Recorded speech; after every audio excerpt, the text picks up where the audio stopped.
Hello everyone, I am Tacet and welcome to the Gems of War stream. Of course, the main thing to be happening today is the new faction of the Sea of Sorrow. I almost said horror. The Sea of Sorrow. So we haven't even done the questline or gone in yet. I actually just woke up like half an hour ago, which is why the stream started just a few minutes late, but yeah, here we are, Sea of Sorrows, and yeah, pretty much just let's get into it. That's going to be a good majority of today's and tomorrow's stream, as there is a event that is going on for it through both those days. I'm doing at least 410 on it, simply because with 410, that will give us the weapon, and that is the main milestone point that we're going to want to reach. What on earth is that format? Oh no, it has that really annoying go all the way to go get tier 5 battle. It's not as bad as All-Seeing Eye, but it's still a weird format. I have to take 3 tier 4s and a tier 5. That's basically like, what's it called? It's basically like Hall of Guardians, except more annoying. Luckily, the troops here are pretty weak. Well, that's a good thing and a bad thing. It's good in that it makes it easier for us to navigate through and do all this and get all the rewards and everything. It's going to be bad because that means the troops we're getting are nearly useless. Even from early game perspective, I think they're pretty underwhelming. We get 3 per day. You get automatic 9 for free. 3 today, 3 tomorrow, and 3 on Sunday for 9 total, obviously. But of course, we can go and buy more. And with that said, let's go do that exactly right now and go upgrade this faction. Oh, wait. Can I still get troops from this faction while we don't have it upgraded or don't have it unlocked? I think we can. But just in case, let's go unlock this thing and go do the questline first, actually. Because I forgot, we can't even go do the delves until we get that questline in there. So let's go do that first. Start with one thing at a time. Also, hello Onizaki, hello Zeddicus, hello Danny, hello Carbos, hello Frag Hunter, hello D, hello September Black, hello Elite, hello Ofer, and hello Michael, and hello Churros, and hello everyone else. Welcome! So, first things first, start with Sea of Sorrows. We get ourselves a +2 blue, +1 brown, -1 yellow banner. What on earth would that be good for? I need to figure that out later. I actually forgot about the banner. I don't even know what that would be useful for specifically off the top of my head. But we'll figure that out. Anyways, let's go do the questline here. Along the western coast of the underworld, the water appeared unfortunately dark. I wonder what is in here. So do I. I have heard... I can't do a mermaid voice at all. I have heard tales of such places. Dark oceans filled with life. Life. Indeed. Do you feel like a swim? My magic will allow you to breathe underwater. Very well. She already can. Oh, I don't have a quick team set up. Oh, I believe I'm still using... What's its name, though, which is actually funny. I'm still using Death Knight. I need to go switch that to Titan when we go start doing delves. But I guess for now, we can just use standard Quick Explorer and get that done. Oh, you know what I should have done while we were still on this hero class, which I can't go do now because we need to go switch to Titan now. Also, what on earth is that? 4 right at the top.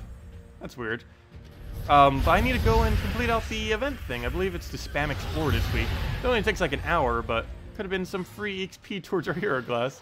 Not much XP, but still. I think that would have been like 100 free XP or so. I love the mermaid voice. Not even close, but yeah. One of my friends does really good voices. If I'm ever around him when we're streaming, I need to get him to do some. He would be way better at it than me, that's for sure. Although the water was dark, a strange incandescence outlined ancient ruins. It is beautiful. Who could have created such a place, I wonder? And was it always so dark? No idea. Let us investigate further. Very well. I feel the answers we seek will be in these ruins, I agree. We just need to be careful of these huge crab-like creatures, for sure. They look as if they are guarding this place, so it seems. Hello, Watcher, welcome. Hello, Gary and Pope and Marcelo and JZG. Let's see. We'll go take a, we'll take the purple. Go do a firebomb. Also, we're almost at very close to 10,000 subscribers. It might be happening this weekend. If you haven't yet, feel free to subscribe. Pretty sure no one here at this current moment in time hasn't subscribed yet. But I should probably say that later on in the stream. Might even go advertising Global Sum. It's something I don't normally do. But we are so close that I might as well. Plus, it's new faction, so it would make sense. We actually have something to show for once. Like, if we aren't really doing much, there's not much point in going to global chat, but we're going over new faction. The runes and images on these walls tell of a once great civilization, so I see. Mersharks, they are kin to my folk, to my own folk. Just more bitey. Very bitey.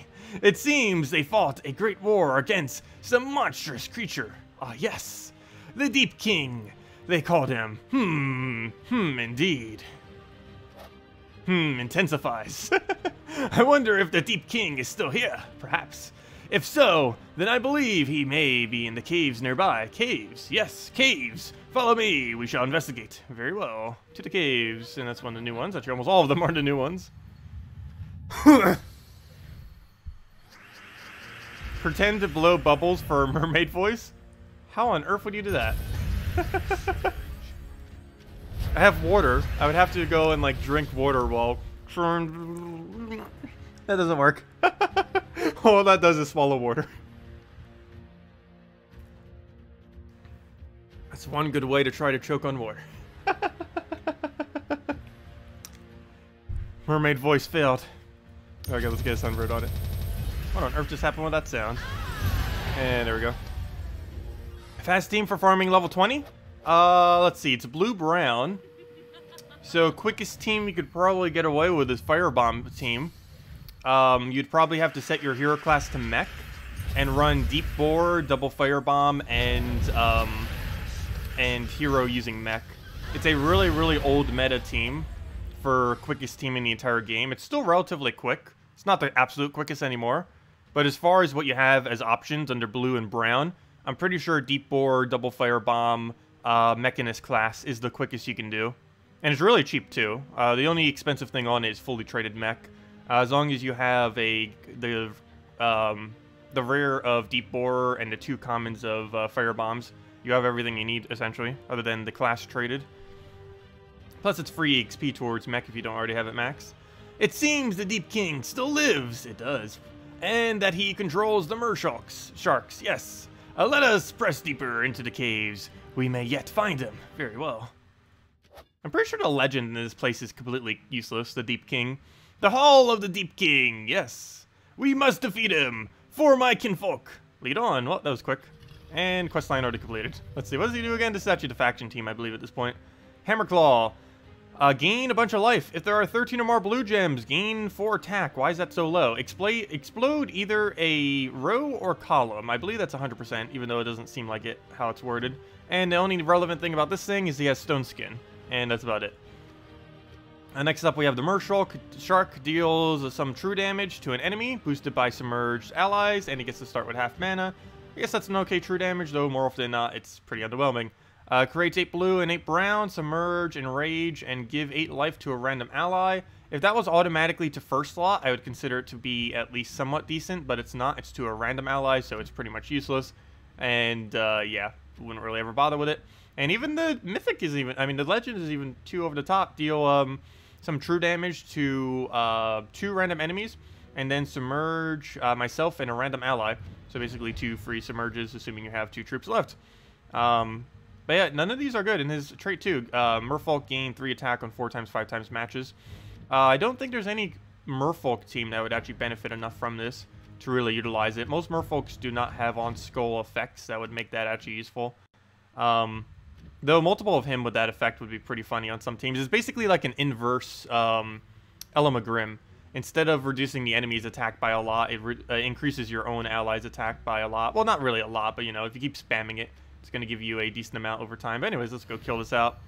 Go switch out of Death Knight into Titan and go from there. Oh, we had a gnome too. It's not even a gnome event, but a gnome right at the end there. Perfect timing. Let's go kill it out. And down it goes. Sharky finally has some nice company. That's funny.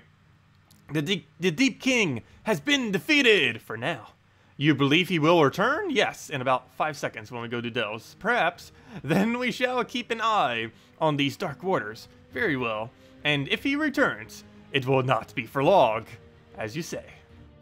And there we go. Now we have Sea of Sorrows, so we can go start doing that. First things first, because I know I'll forget if I don't do it immediately right now. Actually, I won't do that yet. My bad. Let me go and keep doing the upgrades that we need. and then we'll go do that because we'll have a little bit more treasure then. So we're doing at minimum enough to go get the weapon, which is tier 4. So we'll get that, Also, I don't even know what the weapon does. We're about to find out. Get that, and come on, treasure. Let's see it. And not really, but okay. Got 2 chalices, but better than nothing. So, deal 33 scatter damage to all enemies. Create 8 skulls. Entangle the first enemy. That isn't horrible. That isn't horrible. There's not too many good brown-blue weapons either. But yeah, that definitely isn't too horrible. It depends what the perks are. I like the premise of it. Like, compared to other brown-blue weapons, it's definitely not that bad. Well, Bronze-Lock Pistol would be considered the absolute best. Beastly Bow is too situational to ever get around with. Bear Totem is decent, but not that many people have it. And, yeah, it's one of the only good weapons here, then, other than, like, Bronze Lock, which is amazing.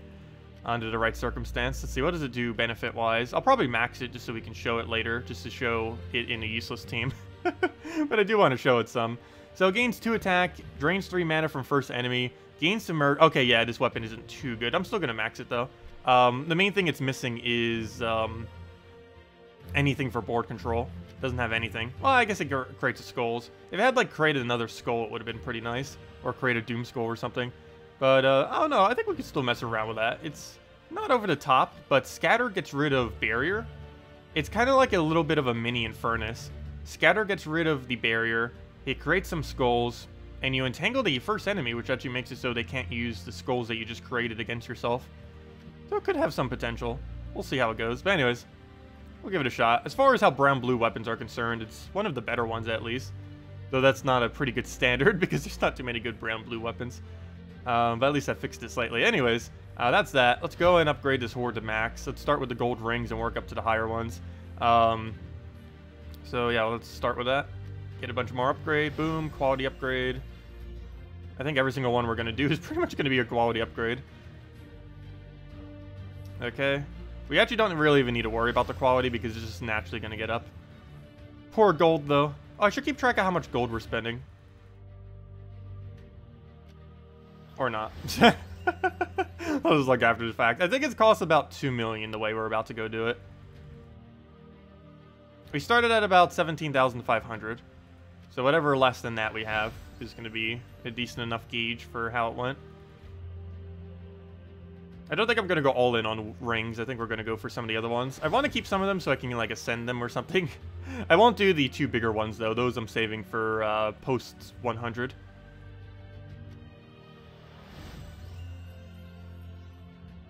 Problem is it keeps going exponentially higher in cost.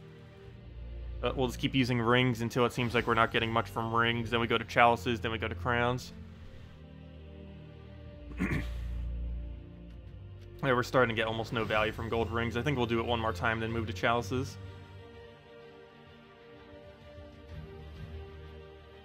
Okay, yeah. And right before it, too. Perfect. So we'll stop right there. And then we move on to chalices. And then just shoots right up with how much EXP it gets. Rip gold. Go for chalices again. And that should be quality max any second now. Chalices again. And until 10 crowns can get us max, I think we just keep going with chalices.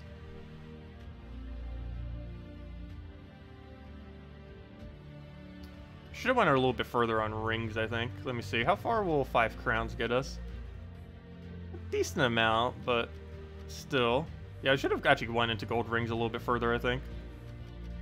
Unless I'm probably going to run out of chalices otherwise. So let me go into rings like twice more, I guess. Yeah, it looks like it's going to cost us like 1.5 million gold with how I'm doing it right now. Since I'm using mid-range treasure for it. I guess we'll do rings one more time.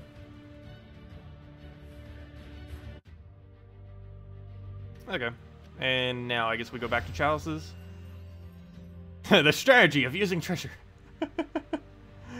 Not much strategy, but there we go. Should be fine. You know what? I'm going to do it one more time. Why do I feel like it's so low? So we'll do that again. Go back to chalice. Technically, we don't need to do it like this, but I just want to have the higher renown. We're already going to have plenty of stats, but oh well. We have the treasure. It's not like we don't have the treasure. If we didn't have the treasure, I'd be like hesitant to. But we definitely have the treasure. That is not a lack of something. That's for sure. Also, hello, Paulus. Glad you could catch us live. When you did the quest, the Deep Sea King was replaced by a gnome. You figure the gnome beat him before... Ha ha ha! That's funny. That is one strong gnome. That is one strong gnome.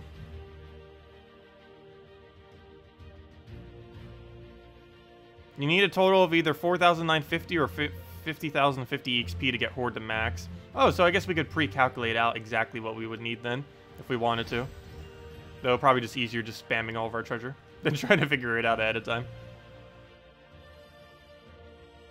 Alright, we're almost there. I think we go for chalices one last time and then we can double crown. Actually, I might just almost be able to double crown now. Nope, not quite. Almost though. We go to this twice more. I think we can reach it. Or maybe we just triple crown. Let's see. How many levels did that gain? It's not going to be enough EXP if I double do that. We have to go for chalice first. Or we could do it the other way around just to make sure it goes exactly. But I think we go for chalices first, then we double crown. So we'll do that. But yeah, that just tore out nearly 1.5 million is how much that cost. So we do this. Oh, we're going to be slightly short, I think.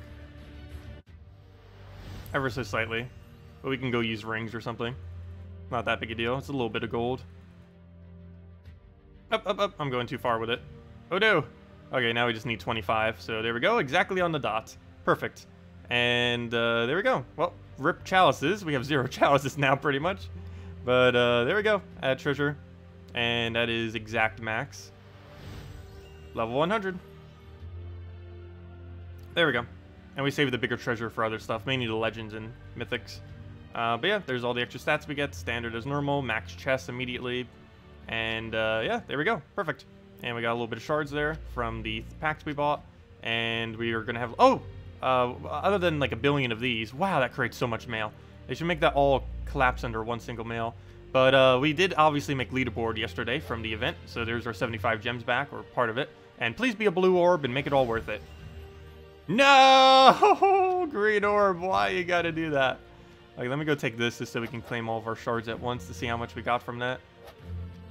I never actually kept track to see what all the rewards are just from doing this initially.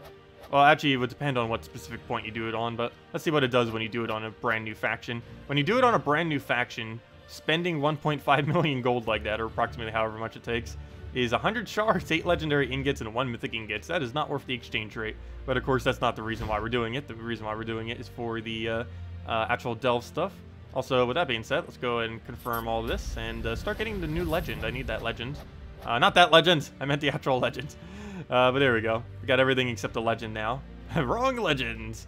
But yeah, we'll go find them. I need to get at least one of each. That's the main thing I'm searching for right now. The 3 daily delves we have we'll be using for pure faction team, which is why I want to start immediately on those.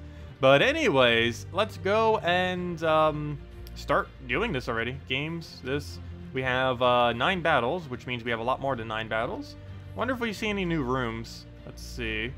Well, other than the first and last. So far, everyone seems to be the same. I know they're adding more next patch. Though I don't know if they added any more with this faction. From what I can tell so far, there is none. So here's what we need to figure out. What on earth is the order we do this in? Assumably, it would be all the way right, down left, and then check the 2. Because this would normally be higher than that. And yeah, that's just all we'd have to do then. So go here, and hope that's a 1.3. Go here, go here, go here, and go here. And the only time that wouldn't be the case is if this is a 1.2 multiplier. Or if this is a 1.2 and this is a 1.3. In which case this route will be the exact same value as doing that route.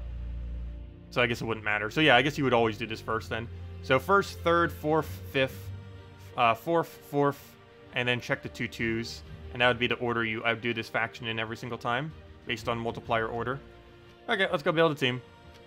So, I know what I'll be doing if I want to do a quick team. Like I mentioned earlier, that would be Deep Bore, 2 Fire Bombs, and Hero using Mech. Problem, though, is... what do we do when we want to use a real team for this? That I actually don't know yet. Well, here's all of our selection. Let's start with the obvious. Dragon's Eye. No, actually, we don't even use Dragon's Eye yet. Probably just Mountain Crusher for now. We're not a high enough level yet that we'd go use the other team. Actually, we could go use Deep Bore or Firebomb team without the mech. Though that'd be a little bit too risky. I wouldn't want to do that. Oh, wait. I just realized you can't use Deep... oh, wait. What am I saying? I forgot. You can't actually use that team. This is actually the first... no, it isn't. Never mind. I was going to say... but yeah, this is the first faction I guess you could effectively use it, but you actually can't because I forgot. You would have to go put a Cedric Sparkle Sack into your team because you would need a way to resummon your fire bombs. So I guess that wouldn't work as a quick team. My bad. I forgot. They would kind of stay dead, wouldn't they? If you used a fire bomb, there's no way to get them back unless you resummon them. Though you could get away with that because you can still use Cedric. So Cedric would go and do the thing. But let's see. I guess we'll get a brown mana generator in here, like Deep Bore or something. Oh wait, we have blue. We could go use Apothecary and use it for immunities and everything. So we'll get that. We'll get Apothecary. Corvash seems tempting, but we already have both the colors. What is a good brown mythic that has high AoEs? Trying to think of one. Guard's Avatar, but it's too high of a liability. Can I get brown only? No, I don't think I can.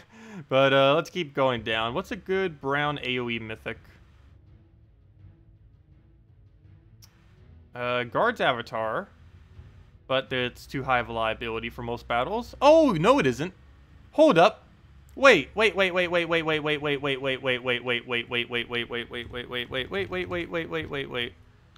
Oh, but then we can't use Hero.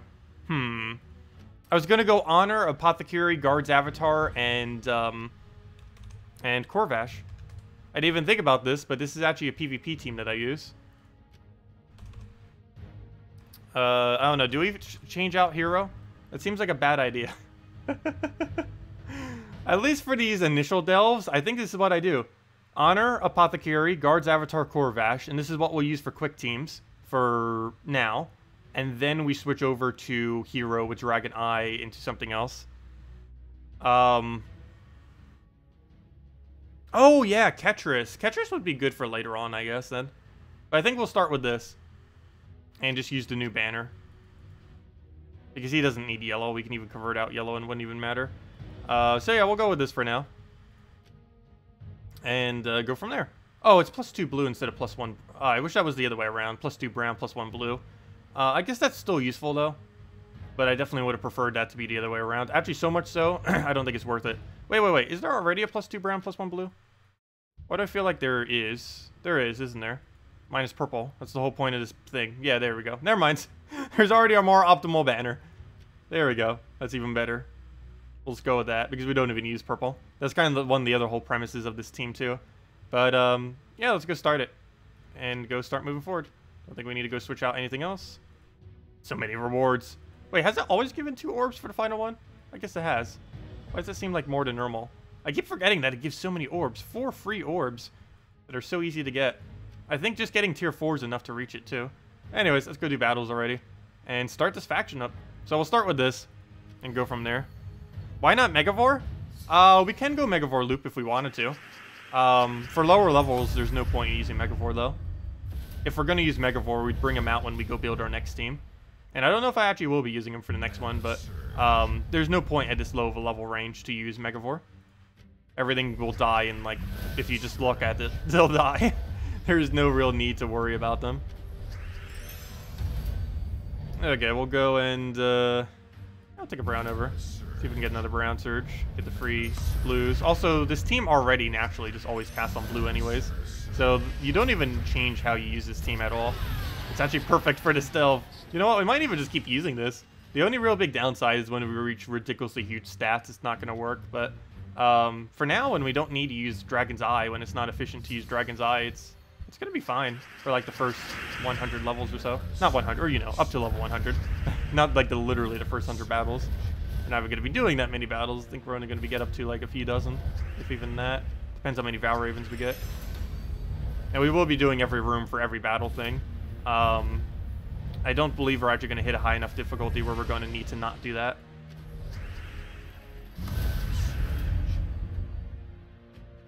More reward tiers for 3-day faction event? Yeah, there's always more tiers for the 3-day faction event. The 1-day ones only last, or only give up to tier 8, and then it goes up to tier 16 for this one.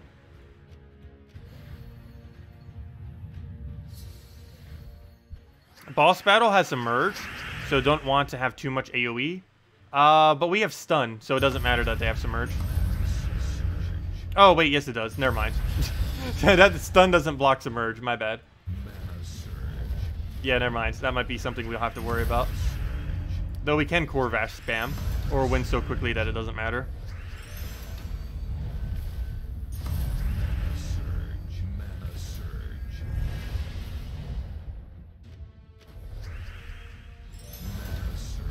There we go, we'll get a nice Apothecary down.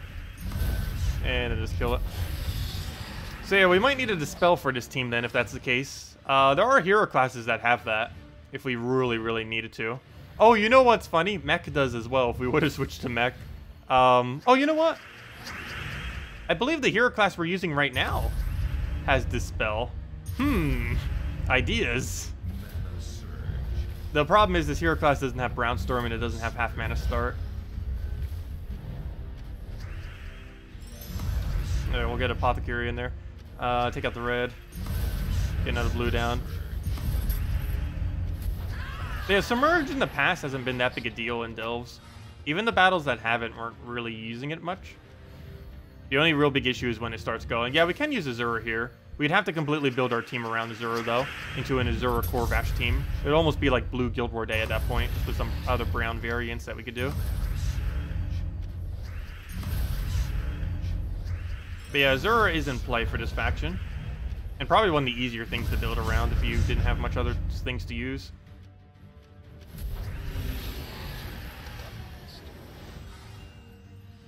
Oh, you know what would be the quickest thing for this? Oh, no, never mind. You can't use Forest Guardian.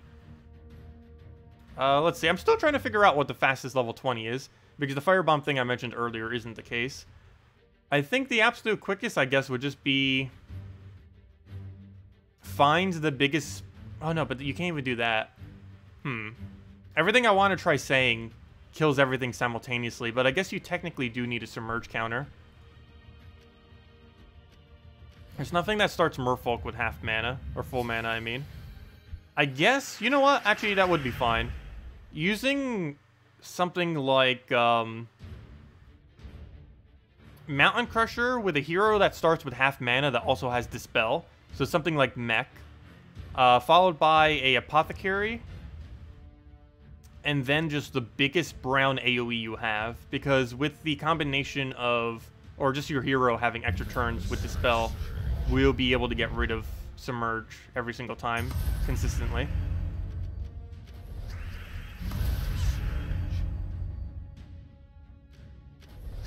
Oh yeah, Tesla spam is always fun.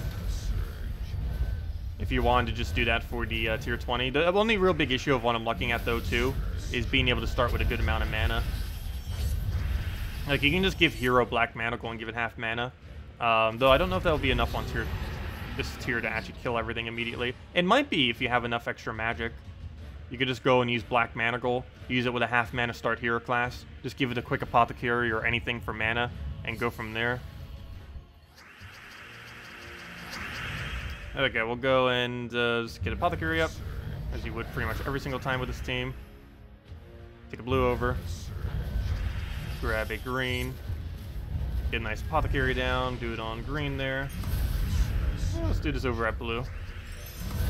And then discards Avatar, kill everything.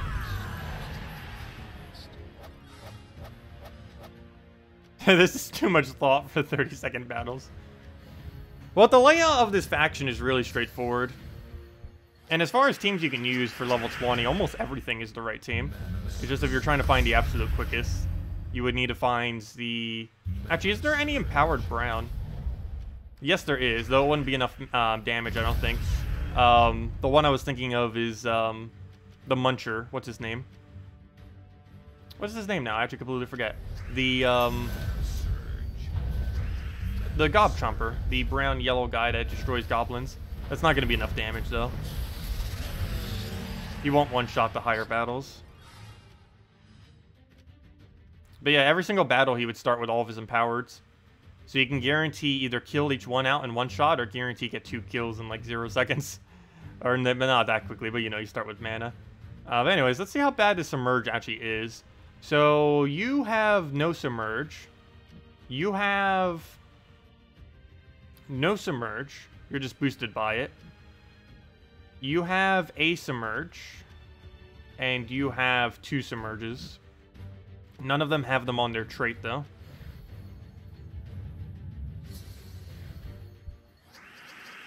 Astral Spirit. Oh, yeah, Astral Spirit would have enough damage to kill everything except probably these 2. On the level 20 spam battle. We're not doing 20 spam, though.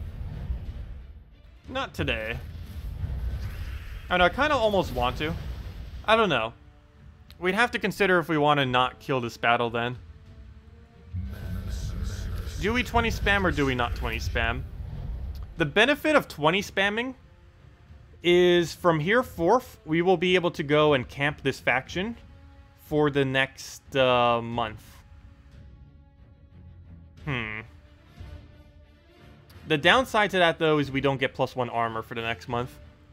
So do we want +1 armor, or do we want to be able to spam this faction for the next month? Is really what it comes down to. Though, we'll still be able to do this faction, because if I only go to tier 4 and keep it at tier 4, the alternative of what we can also do is, since we're just camping, or we're not camping anything, we're just moving upwards, we still have like a week and a half of time that we need in order to actually reach max faction. The only problem is there's going to be about 2 solid weeks where all we're going to be doing is running pure faction team. Yeah, Gargoyle is really good. Oh yeah, I didn't think about that. You could use that for this faction. You can double kill into double kill. Or even triple kill into a single kill. You can't half mana it though, can you? I don't think there's anything that can half mana. It's Construct in some other type. Oh wait, is it Construct Divine? Oh, but even if it is, you can't use Divine Shpala here. But yeah, Gargoyle would be good. I just don't know if you can get that up quick enough since it can't half mana start. The only thing that can half mana start effectively in this faction would be Mech. Because not only does it have Dispel, but you can also get every mech to half mana. So what's the best AoE mech that isn't Firebomb then? But yeah, I guess we're going to go with our verdict of killing everything. We're just going to move upwards. There's going to be like 2 weeks where we can't do anything, but we'll be able to throw pure faction events and try to get our renown up. But anyways, what was I about to go check? I was about to go check biggest brown AoE that is a mech. Brown mech. Well, I guess it has to be... Oh, no, it doesn't have to be a brown. It could be a brown or a blue. And then go under the category of mech. I don't think there's anything good for this. Too bad there's not a mythic mech right now. Where are mechs? There they are. So the best option would be... none of them. Really? Firebomb is the only brown or blue mech that has AoE damage. There's AoE armor, but that's not the same. Never mind. There's nothing to use. Really? Oh, I guess there's the scatter damage, but that's definitely not going to be enough damage. You would have Dispel, so it wouldn't be an issue, but still, that's way too little damage. That's pitiful. But yeah, you can't use Firebomb because it's going to die. You can use Cedric Sparkle Sack, but still, that defeats the point of making a quick team. Because it would only be quick for, like, the first battle or 2. Oops, what am I doing? But, yeah, let's go back. Claim our reward chest. And keep moving forward. There we go. 16 legendary ingots. I keep forgetting how much reward we get from these 2. And yeah, we're actually going to be getting a +1 armor today, I believe. Or really close to it. We're at 6,930 right now. We'll probably do the pure faction around level 100 or 150. And, yeah, then we go from there. I don't even know what I'll be doing for the pure faction yet. We probably need multiple of the legends. All of our shards right now are going into this faction, that's for sure. But get all that, and yeah, let's keep moving forward. Got plenty more battles, that's for sure. I think next faction I am actually going to be saving for the faction itself. I didn't this time because I was still trying to get all the upgrades we need. Like, for example, we almost have, what's it called? We almost have, Sword's Edge to get its 1 armor. So there's actually a possibility we gain 2 armor today. One from getting 8,000 Renown, and the second one from getting Sword's Edge to 10 stars. Okay, there's more red than blue, so I am going to go for that there, because we are still in one-shot range. I'm just going to completely ignore the fact he even has some merch. Because worst comes to worst, we could just Core Vash spam him. Core Vash is not stopped by Submerge. Even if there's only 2 enemies left, it's not stopped by Submerge. Oh, I didn't even think about that. I actually have to check the Tier 2 battles, because it's possible that Tier 3 is 1.15, while the Tier 2 is 1.2. So we actually do need to check both Tier 2s before we move to the Tier 3 every single time. But more often than not, the way you do it is just move right, then you take the side 2, then you take the 2 Tier 2s. Unless the 2 Tier 2s were higher and the Tier 3 was lower. You just got 160 shards from a Tier 10 chest. That is amazing. Alright, we'll throw this down on yellows. Get all that mess. Throw guard's avatar down. Do you have Lady Mirana Mythic yet? No. I still need to do that. I also still need to max out that faction. It's pretty close. I think we only need more copies of the rare. Also, that reminds me. Let me go advertising global chat. Let's go do global chat 2 and global chat 1. Let's see. Hello, everyone. I am streaming the new faction of Sea of Sorrows. It is called Sea of Sorrows, right? I think so. On YouTube at Tacet Terror. There we go. Yeah, I guess I'll put it there. Well, I just don't want them to put the period in there. We'll be going over teams and strategy. We'll also have a redeem code soon. There we go. That should work. Hey, someone got Fallen Valdez. Yeah, she's still in the drop table. It's just very rare that you would actually specifically get her. Anyways, let's go type that into Global Chat 2, and let's go change over to Global Chat 1 and say hi to Global Chat 1. Oops, that is not what I meant to do. Fail. I disconnected from all the channels. Back to Global Chat 1. Boom. There we go. Okay. Well, let's go and keep going, then. So, keep going over to the right. Oh yeah, do we need to double check anything? We need to check the tier 5. Oh, we definitely want that one. There's a Submerge. Well, it's not because we're not going there for the Submerge. We're going there for the 1.5 times multiplier. Valraven! There we go. Nice. Go get that down. Go get herself a Brown Surge into full mana. Also, hello Motown and Gustavo. Welcome. You saw they are changing the points for faction events starting in 4.1. Camping level 20 will be less efficient. Well, that's kind of good then. That really shouldn't be the best strategy. I don't mind it being a strategy, but it definitely needs to not be the best strategy. Like, that exists in other game modes too, where you can use that strategy to still get the points. But in all the other game modes, it isn't actually the best strategy for getting points. But in this game mode, camping level 20 is literally the best way to get max points, which does seem a little bit weird. But I'm actually glad that they're changing that a little bit. As long as they make it still possible to camp 20, that's still fine. But at the moment, it's literally the only method for making leaderboard, just because of how efficient it is. Well, maybe not the only method, but, you know, realistically, it's the only way you're making tier 1. You're not going to make tier 1 if you do the battles normally, the way that they're supposed to be done. Because they actually go beyond level 50 in this faction, or in every faction event, or 500, I mean, when you keep going up and up and up, which makes it even more difficult than what normal factions are. You finally got your first level 10 chest. Very nice. Yeah, I've gotten, I think, 2 or 3 now. Still working on getting more. They're really nice when you do get them, though. And that's the highest chest you can ever get. Even though it's technically possible from a % chance to get higher, it doesn't let you get higher than level 10. Yeah, too bad there's not any kind of special loot in level 10 chests. It's the same drop table as everything else. The only thing is you just get slightly more of it. There's not too big of a difference, though, from a tier 8 chest, a tier 9, and tier 10. Like, you can see slightly more in it, but it's pretty much all the same. So, we are going to do this on... Oh, let's do it on blue. There's already so few of both, though. We might as well just do it like that.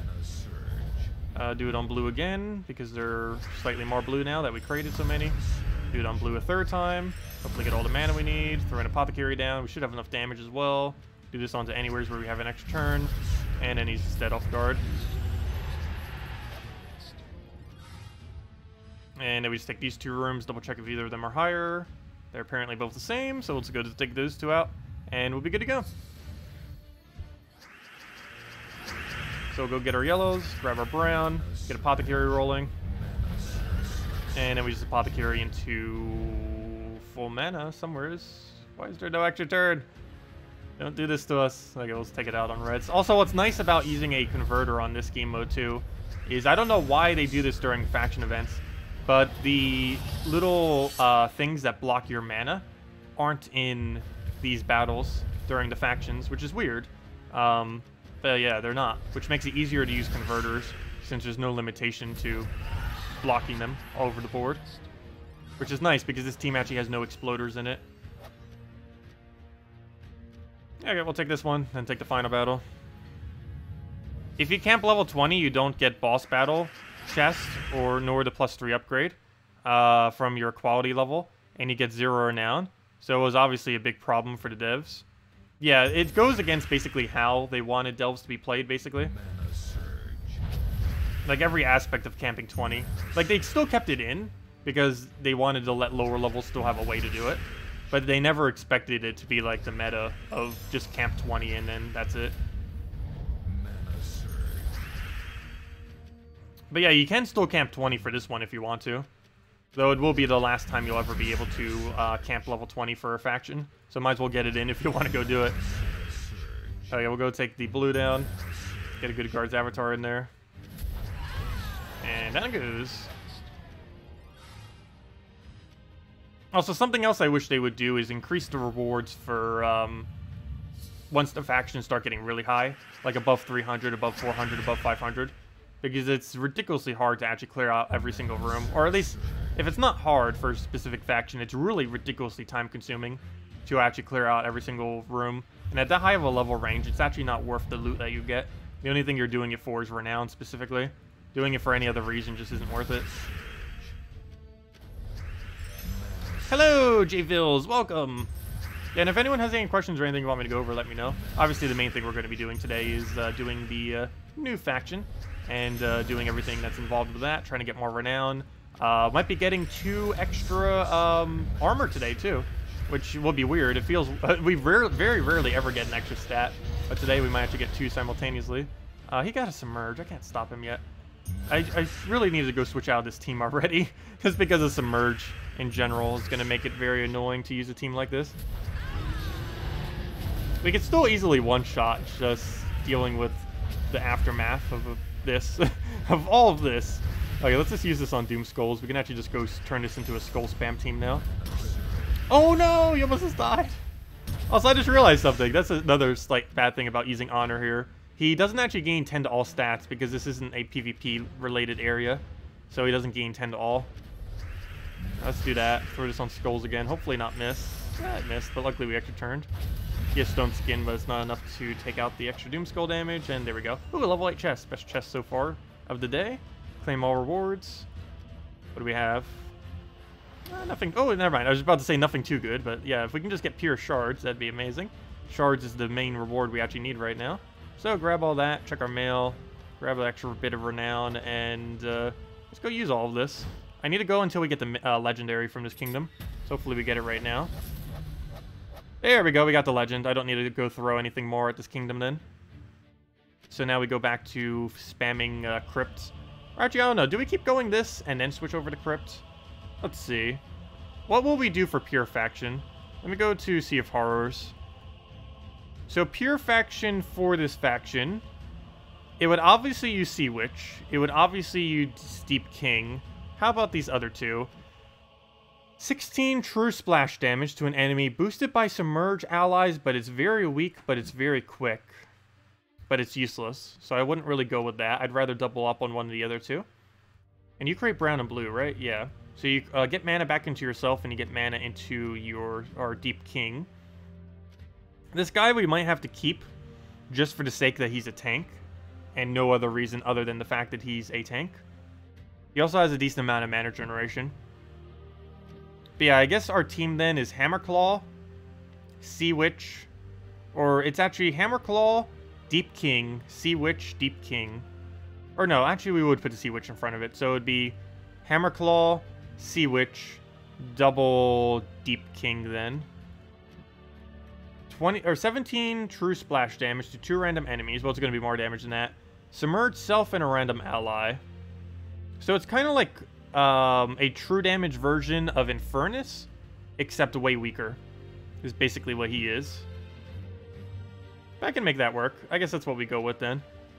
So with that being said, I need 2 Deep Kings, so we actually do need to keep going until we get another drop, ideally. So let's go do that. Let's go find another one. Oh, before I do though, I believe we can go get this kingdom to next star level, now that we got all those. I don't think we need to get them to level 20. Let me see. What do we need for the star level? We need to get upgrade 14 Relantis troops to level 19. Well, that's easy. All we need to go do now is go get the mythic maxed. I mean, the legend maxed. So we'll go and throw all of our traits down. Boom, fully traded. And that's funny. His final trait is called Jaws. And there we go. Boom. And that should give us a star. This doesn't give us any extra stats or anything, but I think it increases the tribute or something. But let me go click on this, and there we go, boom. Oops, I didn't mean to click that quickly, but we got 8 stars now. And that gives us the benefit of, all it is extra gold per day. That's useless. Oh well. And it's impossible to get the next one, even though it's possible to get, oh no, that's not even possible either. Not only is getting 16 Merlantis troops not possible, but it's also not possible because there's no hero class. Oh, wait. Why is it showing this is possible? Unowned. That's weird. Why is it showing that's... It should say not available yet. If there's only 14 Relantis troops, it's supposed to say not available yet. But oh well. Regardless, there's no hero class, so even if there was more troops, it would be impossible. It's the same problem that Darkstone has right now. Even though Darkstone's like 14 stars or something right now, it can't be power leveled or leveled any higher because it's missing a hero class. It's also missing a mythic, but a mythic's coming next mythic, so it's only really missing the hero class aspect of it. Hopefully it gets it soon. But anyways, that's as far as that can go. Next up on our list of kingdoms to upgrade is to go get Sword's Edge to like 12 stars or whatever it is. Main thing we're missing is one single troop, which we should have any second now. If we go check Sword's Edge, all you need to do is go get the, what are they called upgraded? The ones from Crypt. So I wish I could do that. We still need one more copy of Lady Mirana. We still need more copies of that. We still need more copies of that. We also might need to orb Queen Herald. I guess we'll have to. You know what? We could actually do it right now if we want to. Is it worth it? No. Because if we go and max out all of these, we are not going to need an orb until it gets another troop in here. So we actually don't do that. Because I believe we'll be at 12 star regardless of if we have her maxed or not. Because it keeps alternating from needing the troops to needing traits. And the getting trait part is very easy. Getting the troop part is not. But getting the extra one is not actually going to push it over. Because it's going to be the trait level that we're going to be getting. Not the amount of ascended thing. So ascending her I don't believe actually counts towards anything. It would give us 1 extra armor right now. But if we just do these other ones, it's not going to matter. Also, speaking of that, I think I'm going to max Lady Mirana right now. And because we're probably going to get 1 copy of her, so this will just give us 1 extra armor for now. So we're going to do that now. We are going to need to go and scout out for another battle of her. Or, you know, another copy of her, I mean. But let's go use our 1 small green orb. But what this does now is give us 1 extra armor for everything. So there we go, power level 10. And we don't even need to go out of our way for anything or waste any resource. There we go, okay. So, Sword's Edge, level 10. That now gives us 1 extra armor on everything for the 3 armor total. And that's not that huge, but 1 armor is more than not 1 armor, so it's fine. And now we work towards the other armor and start getting the armor that we get from the faction of this faction. So we just need 1,040 more points. Let's keep working towards it. Fight, and just do the normal layout. Go all the way to the right. Double check those two before we do tier 3. Go down, over. There's only 3 rooms we actually have to check. This to see if it's 1.3 or higher. This to, if it is the 1.3 to see if it's a 1.2. And then these 2 to see if... actually, we don't need to ever check those 2. We need to check this one. See if it's 1.15. And if it's 1.15, then we check these 2.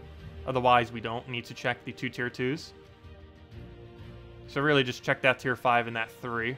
Those are the only 2 you actually really need to check unless they're lower, in which case you might need to go check something afterwards. Anyways, we'll use this one last time, and then I think we're going to switch over to some kind of I team. 4 Lady Miranas and Delves? Yes, it's best pure faction for Crypt. There's no pure faction better than that. It's a really strange team, but it does get the job done. And it does still count as pure faction. Pure faction doesn't care how many of the same troop you spam. The only thing that matters is if all 4 of your troops are from the faction. If there are 3 of the same, 4 of the same, it doesn't matter. It still gives you the pure faction completion. That strategy is ran for almost every delve, using multiple of the exact same faction troop. There's no point in using a variety of them. The only one that you use every single one in currently is All-Seeing Eye, is the only one you would ever do that in. Every other faction runs at least 2 of a single troop.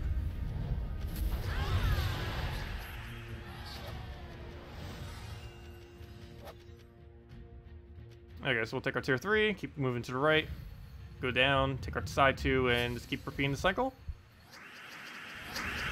And while we're doing this faction, I should probably be thinking over a good team to switch into after this.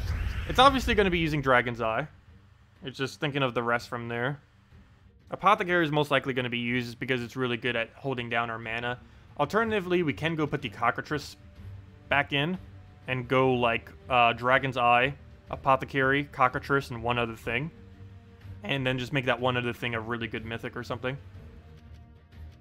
It would need to be a cleanup troop, whatever it is, though. Oh, you know what would work, though? From a mana perspective, it'd probably be pretty bad.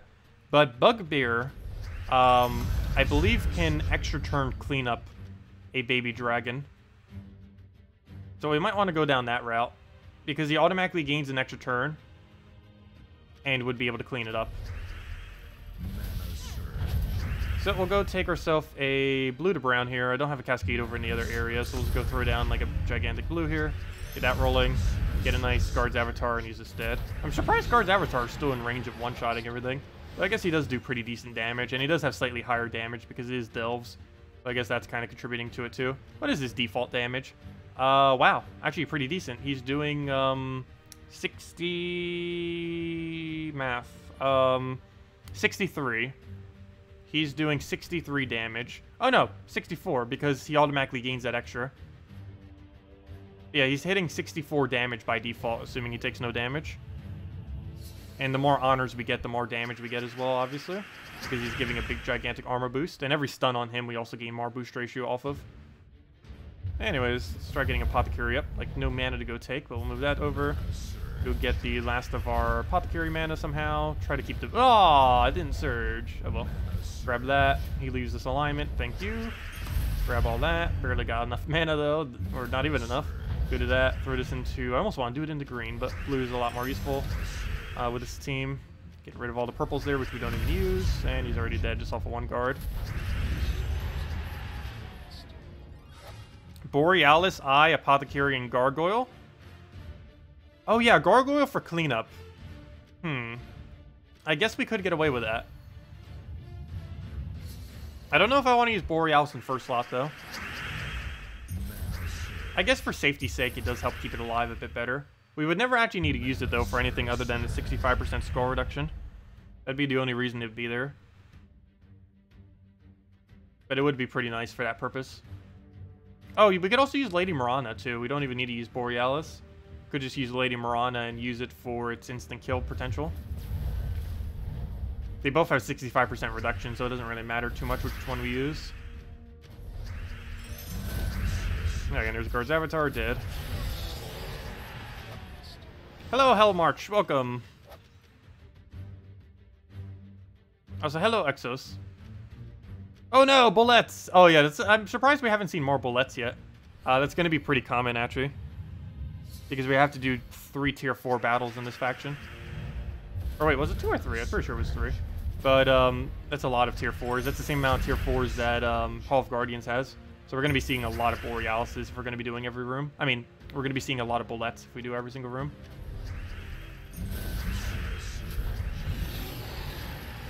Why are you using this team right now? Because it's quicker for the earlier battles.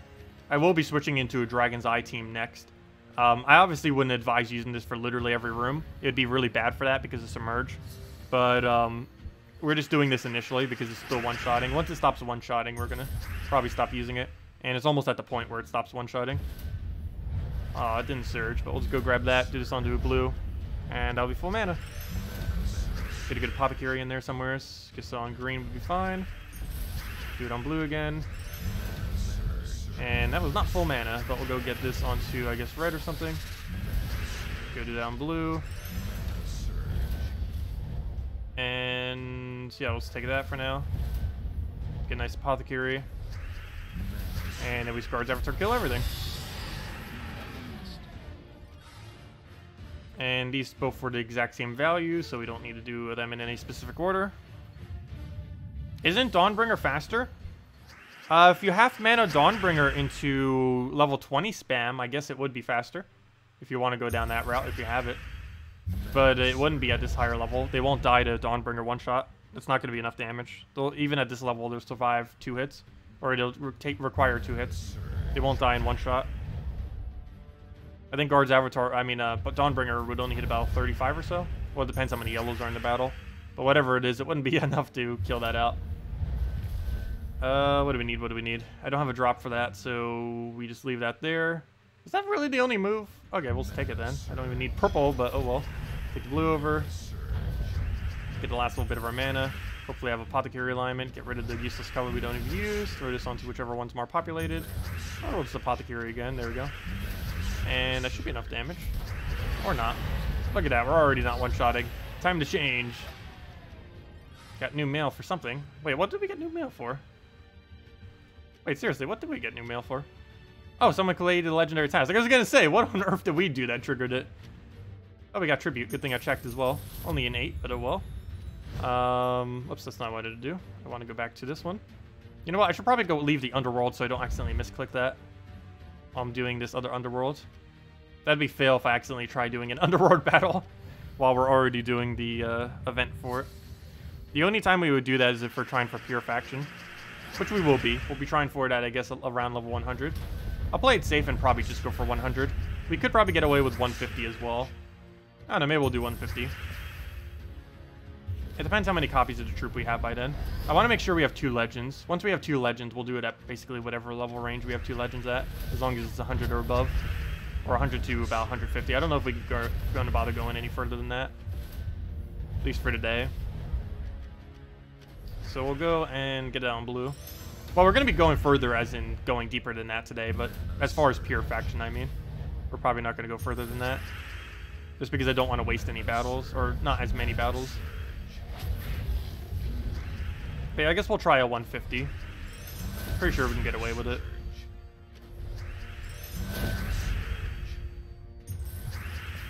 So we'll go to this onto yellow, if it'll let me. Get a good guard avatar in there. Because we have 3 battles to go use, so even if we take a slightly more difficult battle, it's not going to matter. We could even probably attempt it at 200 just for the fun of it. Anyways. Oh, you know what I should have done? I should have locked one of them in at level 20. Just so we can go get the rewards from it really quickly. I didn't think about that. We could have gotten an extra free level 20 battle by immediately keeping our faction at it. Well, I guess right now we technically can go get a level 30 battle or 40, whatever it is. Should I lock that in? I think the answer is yes, because of how bad my value is on Delves currently. So we can get a free level 30 battle, which is just as weak as anything we'd ever bother fighting.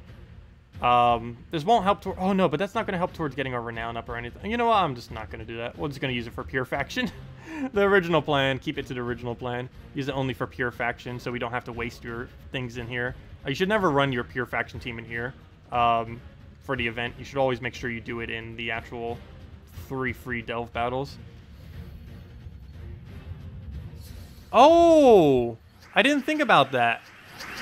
You are correct. Scorpius or Yali does work. We are allowed to use Scorpius or Yali here. I didn't think about that. She is blue. She does count. And she has summoned. You know what? I think that's going to be the first one we actually try as a legitimate team then. Alright, we should be able to just one-shot this. No, we won't. Never mind. I don't have enough damage yet. Now I think we have enough. And it's not. We just Corvash. Okay, and then we just Skull into Corvash, and that's match. I probably could have Apothecaried into Skull into Corvash for free, but oh well. Gets the same job done. Level 8 chest. Grab all of our loot. And 3.85. Not too bad of a multiplier as well. Mythic ingots. Very nice. 8 of them. Bunch of shards. Okay. So, let's go and take our mail. Grab all that mess. Go and get a bunch of things. Troops. Oh, never mind. We don't have enough. Oh, yes, we will do. I can go do the reward. And that should make it go over. And now we have enough to go buy a stack of them. So we'll go buy this stack. Hopefully have another legend in it so we can stop buying these. Don't give me coin purses. What are you doing? Ooh, a mythic treasure. Nice. Except that didn't give me the legend I wanted. But still, mythic treasure that goes towards getting post 100 a little bit easier. And we're getting there. 1,990 for total. We'll get another frame because we're starting to get to the point where we can't really use the whole submerge thing because of Guard's avatar. And they're starting to slightly live our hits as you saw in that final battle. So yeah, let's go retire this. And stream went down. Stream is back. Sorry about that. Yeah, stream went down for a second. Also, if you guys haven't already, feel free to subscribe if you like the content. We cover Gems of War every single day, as well as everything else that comes out and any new content. So feel free to do so. We are so close to 10,000 subscribers. We might actually hit it tomorrow. Wasn't even expecting to hit it this weekend, but we might actually get it already. Anyways, what was I doing? I need to go and our Yali team. So, or more like a Scorpius team, actually. I don't think anything really has immune to poison here. Oh, wait, you know what? There's one issue with this. We're going to need Eye. We have to carry Dragon's Eye. Because what if they do have immune to poison? That's going to be an issue. There actually is a battle that gives them immune as well, which is going to be annoying. But yeah, we'll go with this. Go with those two. And now we need 1 mana generator. I guess Gargoyle would be the last thing we need then. Actually, we could use Gargoyle in front of the Eye, I guess. And use it as a frontline tank for the 50%. And just do it like that. Actually, wasn't this exactly what you just said? Let's see. No, you said Gargoyle, Apothecary. Well, this is basically the same thing. Gargoyle, Dragon's Eye, or Yali, Scorpius. Covers every color. Has our frontline tank for 50% reduction. And if they're poisonable, we have double instant kill. Okay. And we just change the banner to like a double brown. What do we minus? Or what do we need a plus on? Yeah, I guess we give a +1 to the red. Oh, but what if he dies then? We're minusing score. Okay, we just go standard +2 brown. I don't think there's a better one, just a normal +2. Oh, wait. What about this one? No, they're both use yellow. That wouldn't be good. Though it would allow Scorpius to get up better. You know what? This might actually be better. Because we don't need too much yellow, because your Yali's going to be blocking it most of the time. And again, we don't even really need a caster Yali. Why is she even there? We'd put her behind Scorpius, and then just go with a +2 brown. Yeah, we just do that then. Put him in front of her. Because we don't ever need a caster, unless we need backup summon. So that'll be our team then. Gargoyle, Dragon's Eye, Scorpius. I kind of want that in front of it so badly. Though I do need to go switch this hero class now, finally. Hey, what was the event for this week? Farm Explorer, right? I wasn't able to get that in on a hero class. Oh, well, it's not that big a deal. But anyways, let me go and switch hero class to Titan. Because obviously Titan is Titan. It's just the best hero class in the game by a mile and a half. So we'll go change for free. Make sure all of its perks are set correctly. Don't know what we'll end up even needing here. I definitely want to make sure he has that +1 yellow magic thing on him. I should probably put that thing on that gives extra armor to browns as well. I don't think I currently have that active. I forget what it replaces, but it would be pretty useful with this team. So stun, that's fine. Gain extra attack, that's fine. Brown allies 3 armor. Oh no! We gotta sacrifice 1 magic if we want it. Really? Never mind. The 1 magic is better than 3 armor. Dwarf's 4 armor is useless. The Storm we obviously need. Barrier we obviously need. Explode is probably the better bet. Though extra brown mana would be interesting, but we're not using Apothecary or something, so let's go with the Explosion and give it a ridiculous amount of immunities. Hey, what was the second typing on Scorpius? Is he Elemental? If he is, it almost would be worth considering. I don't think he is. I don't think either of them are. Wait, why did I switch my team? Where did I put my team? Is it because I didn't click yes to confirm it that I switched my team out? Fail. Let me go confirm. Edit team. Clear all this mess out. And let's put everything back. Gargoyle. Get a Gargoyle. Get a Eye. Get a Urieli. And get a Scorpius and replace this 2 to put it into correct order. There we go. Okay. And, oops, wrong banner. And a double brown banner. Wherever that might be hiding. It's already selected, kind of. And there we go. Let's actually confirm the battle. And then we move forward with this the rest of the time. Are we doing a special for 10k? Yes, kind of. It's one of the videos I've been wanting to cover for a while. And it's the whole progression through early game. Like how you should go about starting this game and progressing through the game. Basically, getting from brand new account to mid-game is a video I wanted to cover. It's basically just going to be a complete verbal video going over it. Also, technically, another video we'll have is the best teams of version 4.0. Actually, maybe that will almost be the video for it because I need to get that done. I have to do that this Sunday. And that's actually the exact time we're going to hit 10k. So I guess we might just call that the 10k video. But the actual 10k video I want to do is the progression video. But, yeah, I guess we're technically going to call the 4.0 best teams video the 10k special video. But technically both of them will be the 10k special video. Oh wow, this thing has so much damage. I keep forgetting because the boost ratio is off of all attack on our team. And everything on our team's gaining 1 attack per turn other than Urieli. Oh, wait. Oh, good, it's a 1.3. I don't need to check it then. Okay, sweet. And this is hopefully not a bullet. Perfect. Okay. I was using another banner before. Was I? I was, but then I realized it wasn't as good. Or was I using the minus yellow? No, that wouldn't serve any purpose with him up front, though. It's still better just to use +2 brown. Alright, I'll move this over. Hopefully get the brown there. Nice. I don't even need to use eye, do I? I guess I kind of do. Nothing else that mana generates a ridiculous amount. Go move that down. Take a skull. Oddly enough, I can go do this. That'll kill that, and then we can double kill. Oh, never mind. Oops, I accidentally triple killed, and then we just double kill with that, as long as they can be poisoned. Yeah, this should actually be a cakewalk then to go all the way to 500 with this. It has every single component we would ever need. Only thing we might switch up is where we put Gargoyle and switch it with Hero. But, I don't know. The only battle that would really need a switch is the 500th battle. Every other battle would be fine in this format. So we do this. We hit Gargoyle on 1 off from whatever got transformed. And then we cast Scorpius. And that's basically the strategy we go for every battle. And that will easily kill out everything in every faction. Or everything in this faction. Every time. So we'll throw this on first slot. Adjacent kills.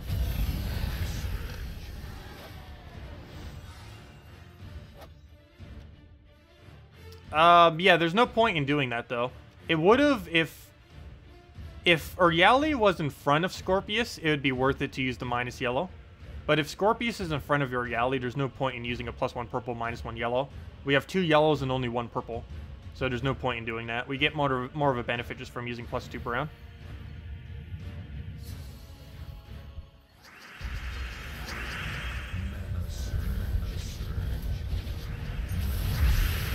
But yeah, there's no point in using that. +2 brown's fine. I was only going to initially do that because of where I had my Urieli set. But then I realized there's no point in having Urieli in front of Scorpius. Ah, he can't be poisoned. That's going to be like the biggest issue with using this thing. Is the amount of things that can't be poisoned is really high. There's more troops immune to poison than any other stats effect in the entire game. But nonetheless, that's not the core aspect of our team. The other core aspect is basically just Scorpius giving us some extra stats to our tank plus our Dragon's Eye. Oh, I forgot about that. That's something else I need to be careful with if we are using Gargoyle in front of our thing. Normally when I was using a frontline tank earlier, it wasn't using the same color as Dragon's Eye, but now it is. So if we cast Gargoyle, we're actually blocking our Dragon's Eye then. We gotta be careful how we go about that sometimes, just to make sure we don't overblock ourselves. So I'm actually gonna go for full mana here. Well, for one, we can go for it for free, but also because we need an eye down. So we'll do that. That already died out, easy. This will hit you because you don't have, or you have immune to poison, so we do that. And looks like we actually get to cast our Yali for once. We don't actually need to cast our Yali, we only have her for poison, but she can also summon. Worst comes to worst, she can go summon something in first slot to help us out a little bit. Oh, I didn't realize that either. That's actually kind of interesting. If they bullet us, our team is actually still in perfect order after one bullet. 2 bullets would ruin us, but 1 single bullet puts us into correct order. Like, our team won't be any weaker with 1 bullet cast. So that will be good, because there's actually 3 potential rooms that could be a bullet. And this team is basically completely immune to it. Because this has immune to Devour, and, well, that's the only one that matters, is immune to Devour. So, perfect. Substitute for Scorpius? Ooh, this team is actually really heavily based on Scorpius. Not even so much Oriali, but more so on Scorpius. Because you could always put a different poisoner in that location. But yeah, without Scorpius, this team would be completely different. You would just go Gargoyle, Dragon's Eye, Apothecary, and something else. You would not bother using, this combo. Like, you wouldn't use either of these two. You would either use both of them or neither of them. But yeah, some kind of Dragon Eye Gargoyle Apothecary team is likely what you would use, which is one other support troop, because your Gargoyle would already be your damage source. How about a Giant team? You could use the whole standard Giant team in that delve. That would be okay. I don't think that would be good at higher level range, though. It'd be way too slow. There's no instant kill on it. For lower level range, it'd be fine, though, if you wanted to. But once you reach, like, level 200 plus, it's going to be too slow to bother using. And that is pretty much match. We just Gargoyle him. He dies to that.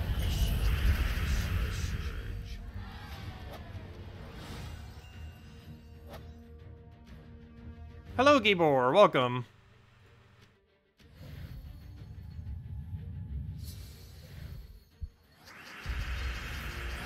Yeah, there's going to be new rooms in every faction starting 4.1. But they didn't add any with this particular new delve that came in. But there's like 5 rooms, if not more, being added next patch for delves. Well, for delves and for the new game mode of towers. So yeah, I don't know how many more they're going to be adding in the future, but they will perpetually be adding more and more delve rooms as time goes by. Mainly to help balance out the scoring system, as well as just to have more rooms to keep it more interesting. The more rooms they add, the more diversity every delve will ever have.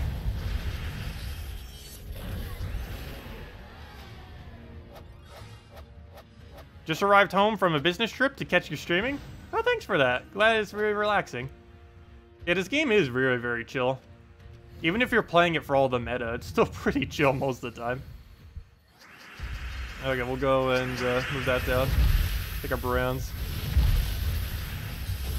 Yeah, it's definitely really relaxing and calming. Until the AI just randomly destroys your entire team on one of the battles, but that's very rare. Okay. What do we do about this? We almost don't have enough damage. If we specifically target him, we do, though. So even though we're entangled right now, or webbed, I mean, we can just do that. Get a bunch of mana. And I guess throw an eye down? We can double kill right now. I didn't even realize that. Everything except our Yali actually is immune-proof, too. For this particular team. So at this point, what we need to go do is get Scorpius to full mana. And then, heal this thing. So we just throw this, that double kills those two, and that needs to cleanse, perfect, and he dies. There we go. And a bunch of explosions, do you even need those? I think we even got an extra turn at the end there. Ooh, level 9 chest. Still haven't gotten a level 10 today, but that's the best one we got so far. Hopefully it has mainly just shards. Why is so much glory? 474 glory. Also, speaking of glory, we're almost at a million glory. We're getting there. Very close. Let me see. Let's go and take the faction event shards and see if we can go buy some more stuff. So we'll go get those. Oh, we're almost up to our first orb as well. Nice. Wait, is that really the first orb? It's still at... Oh, that's interesting. I never realized that. It's actually still at the same tier as it was before, tier 8. But yeah, we get an orb there, an orb at 14, and an orb at 16. And so far, we barely even used any of our battles. I think we had 9 when we started. Now we have 7. I guess Val Ravens were being pretty good to us so far. Let's see, what does leaderboard even look like right now? I'm pretty sure we won't reach leaderboard with tier 4. And I probably won't consider doing tier 5. I don't know. Because we're already going to have the extra battles that we can use over the next week or so to be able to get tier 5. So we'll wait until we have 200 to go do that. But yeah, 7,020. We now have 6 random ingots per day now. And the next big reward, of course, is getting the +1 armor. It's right around the corner. All we need is that last 1,000. Which hopefully we should be able to do. I say that, but actually now that I think about it, how do we even cover the last 1,000? We would need pure faction. That would be about 150 if we do it at the highest. And then with all of our battles, we're only going to get, let's say, to 250. So that is, what, 400, 200, 600. That is only 750 more points. There's actually a possibility that we will not get the +1 armor today. Well, we got +1 armor off the kingdom, but the +1 armor from this, we might not actually be able to reach. It's going to come close, but it's not going to reach it, I don't think. Unless we buy another pack. Okay, we might consider buying another pack then. We'll see. We'll judge it once we get to that point. Because we still have to keep in mind, too, we're still getting 6 more battles this weekend, too. On top of that. Already. Oh, you know what? Maybe I should save one of these. Because you know what? I will actually save this for easier battle right now. Actually, almost all 3 of these I should probably go throw for easier battle. Just to go claim them for their loot. Or 2 of them and to just save... Oh, no. Well, You know what? I will save them all for pure faction. I don't know what I'm deciding with it. Because we're only going to need 1 or 2 for pure faction. 1 if it goes well, 2 if it messes up. So, you know what? I'm actually going to do 1 normal delve real quick on a 2x multiplier for level 60. This will not progress our thing forward, but I want it just for free loot. Also because it will help us set our team since we haven't actually set it yet for this, so one less thing we'll have to do later. But the reason I'm doing this is just because we don't have any factions to go do good loot from anymore, and there's no point in trying to go further with this because we're going to get 3 more battles tomorrow, 3 more the other day. So it's going to outpace it anyways. So we might as well just do it for this, do it for pure faction, and go from there. And then we'll use the other 3 the following day to try doing a higher level pure faction just to get us a little bit more points. Like maybe attempt at 250 or something. But anyways, let's go and... Oh, wait, I just realized I don't actually need to go do any more... I can just use all my shards in this faction now. Because now that I upgraded the Lady Mirana, and if we're not going to run pure faction there... I actually don't need it since we already got the +1 armor bonus. Anyways, let me go and, what am I looking for? I'm looking for Gargoyle. I'm looking for all the troops. Gargoyle, Dragon's Eye. When do you not run Dragon's Eye in this game mode? I'm really curious if they're going to do something about Dragon's Eye in next patch in 4.1. I'm kind of hoping they don't, but I kind of feel like they will. But we'll find out. Next patch is the first patch since Delves, so... If they're going to rebalance anything, it's probably going to be then. Let's go do that on Brown, unless they're trying to get more data on it. Okay, so let's go and run through this faction real quick. Mainly just doing this for the free loot. It's not actually giving us any renown. Actually, technically it will, but it's not actually progressing us forward any. We're just doing it for the sake of getting free loot. Because obviously we can do every single room very easily. There's nothing stopping us. But once we get to the higher level range, we won't be able to do every room very easily. Okay, is this one worth doing? It's a 1.15, so probably not. Nope, but we don't have any other alternatives, so we have to. They actually encourage people to use Dragon's Eye? Interesting. So I guess it is intended, kind of. I don't know what you'd really call intended, but if they're encouraging it, seems good then. That's pretty funny. I wonder what the meta actually would be if there was no Dragon's Eye. Like, the only effective way would be double Megavore spam. Would be the only other way. If there was absolutely zero Dragon Eye use allowed. Oh, why did I do that? I could just killed with Gargoyle. Also, this faction can use double Megavore, by the way. I don't think you would actually need to, but if you did want to, you can. I forgot to check the tier 5 battle, but hopefully it's a not 1.2. As long as it's anything other than that, it's correct to go down this way first. The only bad thing about Gargoyle and First Lie is we cannot get a quick Dragon's Eye if we want it.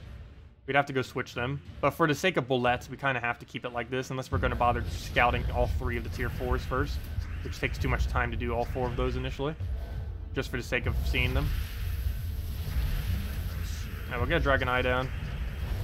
We'll just kind of leave that there. Get a good hit right there, double kill those 2. And they have immune to poison, don't they? Or have we just not hit an extra turn yet? But if nothing else, we still do damage even if they... Oh, there we go. Even if they do have immune. It's not like he does 0 damage. He still hits decently high. That's a 1.3. Still worth going for. Deathmark and Zugolf I don't think would ever really be used. Zugolf only secures 1 kill very effectively. And the fact that he creates Skull would almost be a bad thing, not a good thing. Because the AI would have way better value off the Skulls since they hit like 5 times more at that level range compared to what you'd be able to hit. And, let's see, what was the other aspect? Deathmark. Too many things would have immune to Deathmark to ever use that as a strategy. Oh wait, why didn't I try getting Eye first? I should have. Oh well, too late for that. So we pretty much already won. Oh, you know what? Actually would be effective if we've got him eyed. Perfect. So now we don't have to deal with him. And now we just need to go and find a damage to kill this guy. Wait, why did I take Skull? I should have just went into Gargoyle mana. Take a red, Gargoyle him. And don't you dare get that summon. Would have easily died to Uriel even if he did though. Yeah, we just take our 2 tier 4s, 2 tier 2s, and head to boss. What do we need? What do we need? I guess we red. I don't have a drop for the greens there, so let's take the red. Take our brown into brown. Get all the manas we need. Throw an eye down. Use Gargoyle around where the eye is located. And then ideally we would Scorpius him, but we don't currently have it. So we'll go and adjacent damage kill him and dead. Yeah, I keep forgetting, that does way more damage than it actually says on the card because of the boost ratio. Due to all the attack we have on our team. Plus we keep gaining more attack per turn. 3 attack. 1 per brown troop. Which is very convenient. Now I'll take the green over. Grab our brown. Also, we'll have a redeem code in a little bit as well. Oh wow, it's a lot of time has gone by. It's already been like an hour and a half already. The stream has just flown by. I wish we had this much content every single Friday. Though that'd be hard for them to actually keep doing that much content. That'd be a lot of stuff they'd have to keep creating if they were to do that. Let's see, we'll go to these 2 tier 2s. I believe they're both the same. Actually, don't you give immune to poison? I'm pretty sure there's a room that gives immune to poison. I forget which room it is. It gives the Undying trait to everything. And Undying has immune to poison, immune to Deathmark, and immune to disease. With the most relevant one being Deathmark and poison. In this particular instance, obviously, the poison. Alright, so we'll do this. Should double kill. Then we just eye into anything. And then we just Gargoyle him. I don't think that's enough damage because he keeps gaining too much extra HP right there. Wow, he just gained so much HP. Well, we'll still go for that. It's still enough. Wow. It's 100 something still. Is there any point in not trying to complete the highest level delve you can? Yes. In the game mode, some people camp level 20 just because it's currently the best way to accumulate points if you're just looking to get the game mode done as quickly as possible, the faction events. That will be fixed next patch though. But it'll still be possible, but it'll be less effective for points. And the other thing that you would sometimes do for keeping a lower one is if you're not capable of constantly clearing out the battles and you're not really too concerned about getting a high renown at the current moment in time, you would want to go and camp a lower level faction or even just level 20 of a faction, even for your normal daily delves, simply because you'd want to do it so you can accumulate more shards so that you can use it for more treasure and stuff like that. But for the most part, it is worth just going forward on every single delve. and trying to get your faction renown as high as possible. There's not too many things that faction renown give you at the moment. The only two really big rewards that are worth it is +1 HP and +1 armor. HP at 4,000 and armor at 8,000. But there are eventually going to be really big rewards that you can accumulate from having a very high renown. What they will be, we do not know, but there might be like a mythic weapon that comes in through high renown. There might be a troop of some kinds, like a mythic or something, that comes out through high renown, and even a pet possibly of some kind, and other stuff like that, that high renown will be required for. Nothing really exists like that other than some stats, but it will in the future. So preemptively having them up would be a good idea. Okay, now we just wait for an Uriali. I mean, wait for a Scorpius and death. And we still had Dragon's Eye, even if we didn't. We have like two ways of winning. We could either go use the Scorpius route, or we could just go down the other route of spamming the what's it called? The Dragon's Eye into Gargoyle. So let's go grab a bunch of these, keep getting this faction up even more. As far as troops, nothing really too good, but getting more commons and ultra rare copies. Really, just getting any more copies of the troop is the main thing I want to be seeing whenever we get drops here. There we go. Even the rare is fine. Okay, and those two we'll keep for pure faction teams then. Grab that, and yep, let's keep going. I won't bother upgrading them yet, though. I want to wait until we're about to go do pure faction. And now we got to go do level 60 again. I just wanted to get that one battle done just so we'd get some more shards and stuff. We got like 100 free shards from that, so pretty good value. Do those still give renown after completing level 500? No. They can still go higher if you do it through the events, like the number that will show up there, but you stop gaining renown at 500. Also, a normal faction, if doing it through the faction, the actual faction itself, a normal delve will only go to 500. The only time you can ever get it past 500 is if you do it specifically through an event like this. But no, you don't gain any additional reward by getting it higher than that. 500 is the furthest it will go for getting renown. Same as treasure. You can get it past level 100, but anything past 100 does not actually give you more renown. And same way with the leveling. Like, you can get past level 500 if you do it through the event, but only up to 500 will give you renown. And the main reason they have it like that is just to not make it as difficult.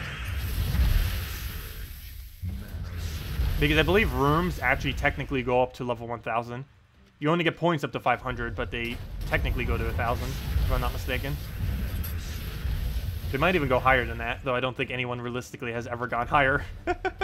Because that would be like near impossible to do. Wait, why did I do that? I could have double killed Gargoyle and hit it on last slot. It didn't make any sense.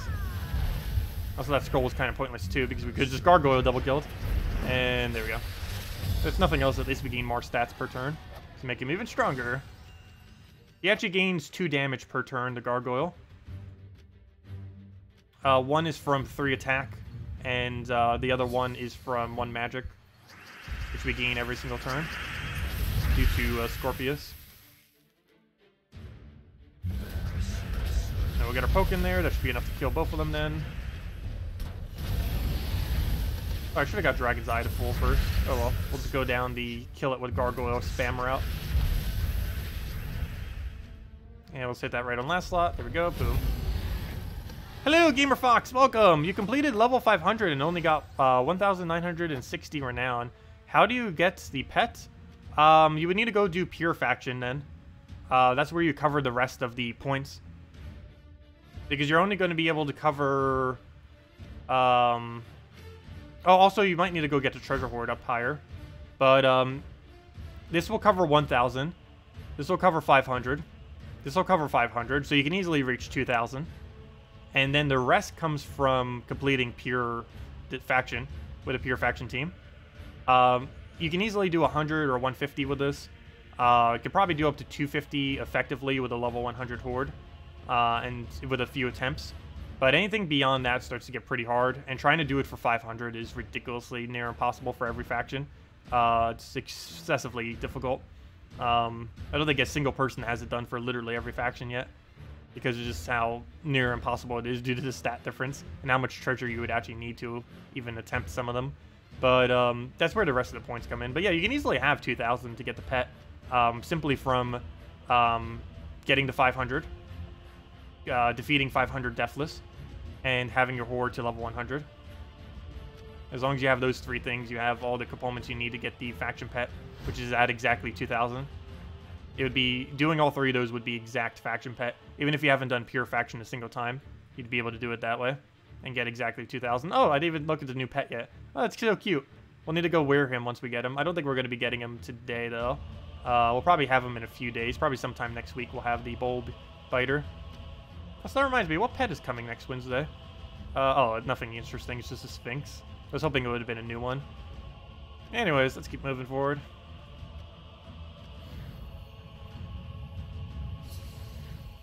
You love it when Ubistet takes both bullets.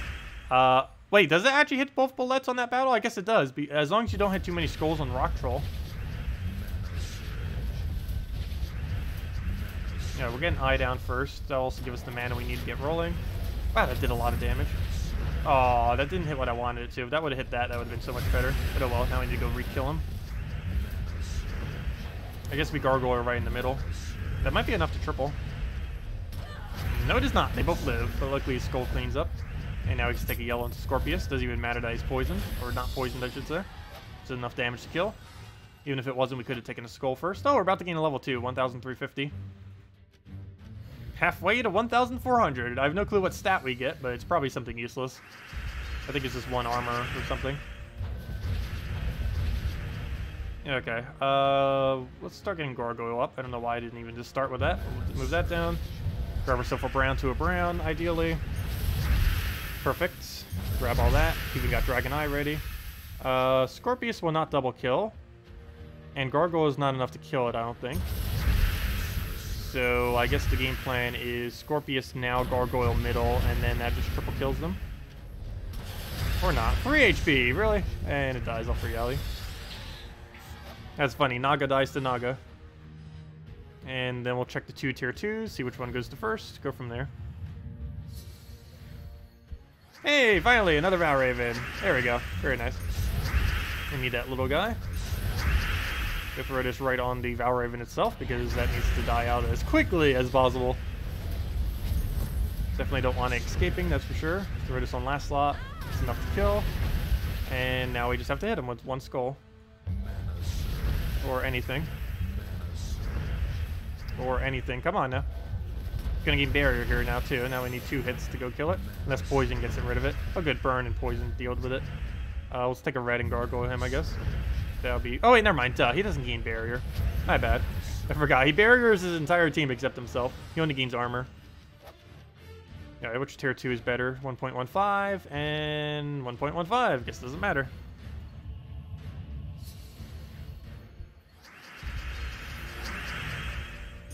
Go grab all of our yellows, take ourselves a green over, get a nice gargoyle in there. Let me get full eye first, though. Actually, we don't even need eye for this team, do we? Let's just do it right there. But you know what? I should have done that the other side of the team. Could have killed one of the summoners. It looks like we'll have enough damage that it won't matter. Oh, right in time, too. Perfect. Luckily, he doesn't have stealthy. He'd actually be not that bad if he did have stealthy. Because then he'd keep summoning spiders that you would have to target. And then the spiders would just feed back into his mana. And he could perpetually live out. I didn't even think about that. Dokapur would be so much stronger if he actually had stealthy. He'd be one of those few troops where stealthy would be insanely good. But unfortunately, he doesn't. Okay, let's go do a second eye. Somehow we... Oh, really? The first time I try using second eye today, and it just does that. Really? Yeah, let's try this again. 3 times in a row. Can we go for 4? 4 times in a row. I almost just want to keep doing it until it doesn't do it. 5? 5 times in a row? Luckily, this isn't an important battle, or this would be the most frustrating battle ever. 6? Ah, finally. 6 times the charm, apparently. There we go. It didn't matter that we even got a single Dragon's Eye off, but wow, that was bad. I haven't seen Dragon's Eye ever hit that many of the same target. Okay, we'll go and take a yellow for now. Especially when there was that many on a team. Like, I could see if there was 2 on a team and it did 6 in a row, or 1-1, or 5, whatever it was. But when there's 3, that's definitely a lot rarer. That's for sure. Let's start getting Gargoyle up. Probably, actually, I don't even think we have the damage to double kill with him anymore. This will do a lot of damage, but I don't think either of them die. Nope. Well, if that happens, I guess they do. And that poison could potentially kill it, which would be optimal. Oh, there we go. We already won. Perfect. Wow, that battle went quick. It was like the quickest battle of the faction. We get a level 9. Let's see, what do we get for loot? Oh, we hit 4 times multiplier, too. Nice. Wow, that's nice. That's not a tier... That's not a 10 chest, but that's 4 times multiplier. I'll take it. 160 shards and 8 legendary ingots. Very nice. Let's go grab all those. We're almost about to get another orb. We get a vault key for now. Let me go and use the shards if we have enough. Yes, we do. Come on, good loot. Ooh! Whoa, whoa, whoa, whoa, whoa, whoa, whoa, whoa. 3 the Deep Kings. That is a lot of good loot. Wow. I have pulled 3 of the legend from, what's it called as well, from All Seeing Eye, but looks like we did for this one. This time it actually mattered, though. When I pulled 3 from the other one, I only needed 1 more copy to mythic it. But these 3 we actually need, because now we only have 4 copies. But very nice. That's pretty much the best thing we could have gotten a lot of. Though we're definitely going to have him mythic way before we have everything else up. I feel like he's the first one that actually gets the mythic, though, the legend, oddly enough. The epic and legend are the quickest. Then the ultra rare, then the rare is the absolute hardest. I hate that lower rarity things technically are the hardest to get up. But I guess technically they have the furthest distance, but still. It would kind of make more sense that like the legend would be the hardest, but it's never the case. Legends are the easiest, and it just keeps going downwards. And then commons are always the hardest. And in the case of delves or factions, the rares are always the hardest to get maxed. Anyways, I don't need to do anything there. Let's go keep going forward with this. Also, let me go give out a redeem code. I still haven't yet. We might have a second one later on as well. I'm not sure. Let's see, but let's definitely do at least one. A poll salty. At 160 viewers, we'll give out the second code. Actually, I'm being really serious, though. I think I will. At 160 viewers, if we get to 160, I guess we'll give out another code. But for now, let's give out the first one. And I'll advertise in global chat. That should probably spike it up in a little bit. I'll wait until you guys get the time to use this code, though, before I do that. Let's see. Do that, boom. Do that, boom. Let me go claim it on both my 2 accounts. Let's Play account definitely needs it, that's for sure. And if nothing else, we need to go repair our gem key stack that we don't have anymore because of how many we spent for the most recent mythic. That mythic that I just got, the most recent one, took way too many resources. But let's go and click on redeem code, put that right there, boom. Put that right there. There's the code, guys, right below the thing. Let me center that a little bit more. There we go. Okay. Click OK, put this to the side. And let's go and grab the whole handle. Copy, copy. Put it into chat. And there it goes. Go. There is a redeem code. And we'll have another one at 160 viewers. How about that? And use it on gemsofwar.com underneath the game code section, or simply click that link. Your invite code can be found underneath your settings menu. Whatever your game says there is what you put in. And the redeem code is found below, or you can simply copy it from chat over there. Either or will work, and it gives the same reward as always: 2 treasure maps, 1 gem key, 200 souls, and 2,500 gold. It works on every platform except for the console versions. So it works on everything except for PS4 and Xbox One, are the only 2 that it doesn't work on. Everything else it'll work. Anyways, let's keep going with those. So we still have a lot of battles too. Well, plenty for the rest of this weekend as well. I keep underestimating how far Tier 4 actually gets to go. So let's go scout out the battles. 1.3, nice. 1.3, not as nice, but that already tells us what we need to go do for the next several battles already. Did I go over Soulforge this week? Yes. What's my opinion on Undying? Not worth it. Undying is not worth crafting. The only time you'd ever use them is occasionally in Blue Guild War Day and occasionally for Blue Guild War Day Defend. Those are literally the only 2 instances you use them. And sometimes it's worth going for a team or a troop specifically for a color day. But there are 3 troops that all work for Blue Guild War Day that help to enhance it a lot. 3 mythics. So you don't, as long as you have one of the 3, it doesn't really matter. Champion of Anu, Skady, and Undying are all insanely good for Blue Guild War Day. As long as you have one of those 3, you don't really need to bother going out of your way to get the other ones.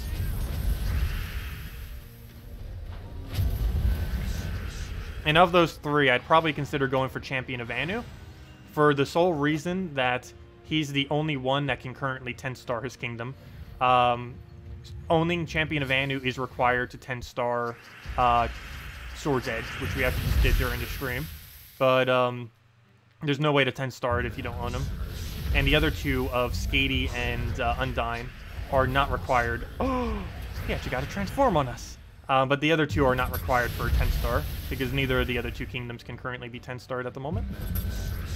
That's a little bit annoying. I didn't want to have to deal with this thing, but looks like we have to. This is one of those few battles that has a higher multiplier that is actually scaled correctly for having a higher multiplier, because this is the hardest tier 3 battle there is, mainly because it has a transformer, which just did that. And that transform does count as a kill. It's not that big a deal, but it still counts as a kill. Also, now we have that thing for the rest of this delve, which makes it more annoying. Slightly more annoying. It means we don't have poison for our Scorpius anymore. It also means we don't have a summoner, though it's low enough that it won't really matter for this delve, or it shouldn't. It also makes it so we use one less color, or two less colors. We're not using blue anymore, and we're not using green anymore. Do we have a cascade for that? Doesn't look like it, so we'll just go and I'm actually going to take Skull first, because I want the adjacent damage to kill it. Actually, I'm just going to target it directly, just so it doesn't barrier. Yep, that is not a move. Is that enough to kill last slot? Well, we'll find out. No, it is not, but at least it can't do triple damage now. It's trying to kill the thing in last slot. That's perfectly fine. That would make no difference, really. 1 HP, really? It's not even worth Dragon Eyeing him, because he's going to gain more durability from the eye than he would from me just hitting him. You got 3 times Champion Vanu. Wow, that's a little bit unlucky. Though you could make a really weird team out of 3 Champion Vanu and something else. Oh, sorry, I didn't read your question. What was your question? My bad. How's the new faction weapon? It's okay. It's not anything over the top. I would get it for ownership purposes eventually. But no, it's not really a weapon you'd use too often. I'd still highly consider getting it eventually, though. If not this event, do it during the Tuesday event coming up in the near future with it. Though it would make a little bit more sense doing it for this one, this event, buying the weapon, mainly because you have all weekend to use all those battles. Whereas if you do it on the Tuesday event, when it rolls around again, you'll only have 1 day to do it all. Unless you have a lot of time on your Tuesdays, it'd probably be better just to do it now. Yeah, you should try getting every faction's weapon. This one isn't as good as some of the others, though. Out of every faction weapon that currently exists, the absolute best one by far is the All-Seeing Eyes weapon that was available on Tuesday. That does it's basically like a Mountain Crusher. That's a different color. Is basically what that weapon is.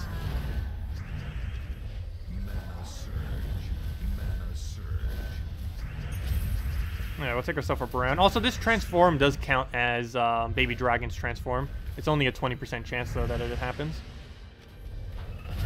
There actually are probably some delves where you could use the strategy on the 500th battle to check the tier 3 battle, and then on the tier 3 battle, go and get yourself transformed, and then just go into the final battle with the capability of being able to transform them into useless toadstools. Also, I didn't even just realize that until now. This is the first faction that requires you to do 2 rooms in order to get to the final battle, which means getting pure faction done in this team is going to be very annoying, because you have to go by a tier 1, a tier 3, and a tier 4, and it's mandatory to do all of those. It feels weird. Every single mana we're taking right now we can't use, because everything is blue and green, and those 2 colors we don't use since he disabled our Reale. Oh, so this is a Scorpius team too, or not Scorpius team, a Bullet team, which makes this even more annoying. At least he's not getting his mana that he needs yet. And every brown we see we're going to take, obviously. I'm actually going to wait a second here. And just take purple. Oh, I just gave him brown, but he didn't go for it, so that's fine. We'll take brown there. He maybe goes for some blue or something. Get an eye down and go from there. So get an eye. Get that rolling. Gargoyle will probably not hit. It's not going to be that much damage. But I guess we do this. But Jason kill that, and now we can Scorpius kill it. Actually, that did still do quite a bit of damage, though. And the bullets are gone, so he won't reorder us. Even if he does, 1 bullet is fine. Anything more than 1 bullet is not. Hopefully we unentangle here. Or unweb, I mean. Perfect. And he's dead. You bought it from the shop, but it's not in your inventory? Oh, I never actually bothered checking to see if it was in my inventory. I kind of just assumed that it was working correctly. They did that with one of the old weapons that came in through one of the hero classes a little while back. So it could have just been a glitch similar to that. Let me go see if I have it. What was the weapon called? Guardian Crown could potentially be good. I just don't feel like it has... It doesn't speed up the battle is the biggest issue. Like, it's really tanky, but it doesn't speed up the rate at which you win the battle. It's good for reordering your team against bullets and dust devils and stuff like that. Which is kind of odd that it comes in through the Guardians Kingdom, because there's not even a tier 1 battle where you can be dust deviled. But it does have bullets, which can move you. It also doesn't have that other guy on tier 5 that can move you either. There's 3 rooms that can currently move your team. There's the Dust Devil team on tier 1. There's the Bullet team on tier 4, which is probably the most annoying out of any. It's probably one of the hardest rooms in the entirety of the game, even though it's only a 1.2 multiplier. And then there's the that one Leviathan for 1.5 times multiplier on tier 5 that not only has Submerge, but also has team movement. Luckily, it's all the way in last slot, so it normally doesn't get mana. Whereas the Bullets and the Dust Devils start with full mana, but you can just wait them out. And the Bullets are most annoying because there's 2 of them, and it's hard to disable both of them. Plus, Rock Troll can just instantly get them up if it gets mana. Anyways, what am I looking for? I'm looking for a new weapon. Easiest way to go do this is look up Merlantis. There it is. Yeah, my weapon showed up. Oh yeah, we even upgraded it, duh. But yeah, it's in my inventory. There's 7 of these weapons now. And one of them is Withering Touch. Okay, let's go back to the thingy thing. Keep grinding it out. Oh, we reached tier 9. Oh, that's an orb. Please be a blue. We haven't gotten a blue orb in so long. Another green, just like the other one before. Oh well, it's still a little bit of souls, but still, it's the worst possible one. Well, we still got 3 more orbs to go. I don't think we're going to make leaderboard, though. Even if we go for tier 5, I don't think we're going to make leaderboard. But for now, we're just sticking with tier 4. Is the weapon any good? It's an interesting weapon. As far as good, it's average, I would say. It's usable. As far as brown-blue weapons are concerned, it's the best brown-blue weapon that isn't Bronze Lock Pistol. So for that purpose and that purpose alone, it's kind of decent. But that's one of the only real big thing that has going for it. I guess there are some skull spam teams that would sometimes use it. But there isn't much you would use it for. It also could be a good early game skull spam option if you don't have anything else really at the moment. Okay, how is he not oh, duh. How is he not poisoned? It's because we don't have an Urgeli. That's why he's not poisoned. Fail. Okay, let's go Scorpius him so he doesn't get summoned. Hey, he still found a way. He still found a way off of 25%. Hopefully this gets cleansed any day now. At least the longer we wait, the more stats he gets, but still. Come on, transform Baby Dragon to Baby Dragon. Yep, that's exactly what I wanted. Actually, it would have been better if first slot got hit, but oh well. And it was kill Gargoyle, or kill it with Gargoyle.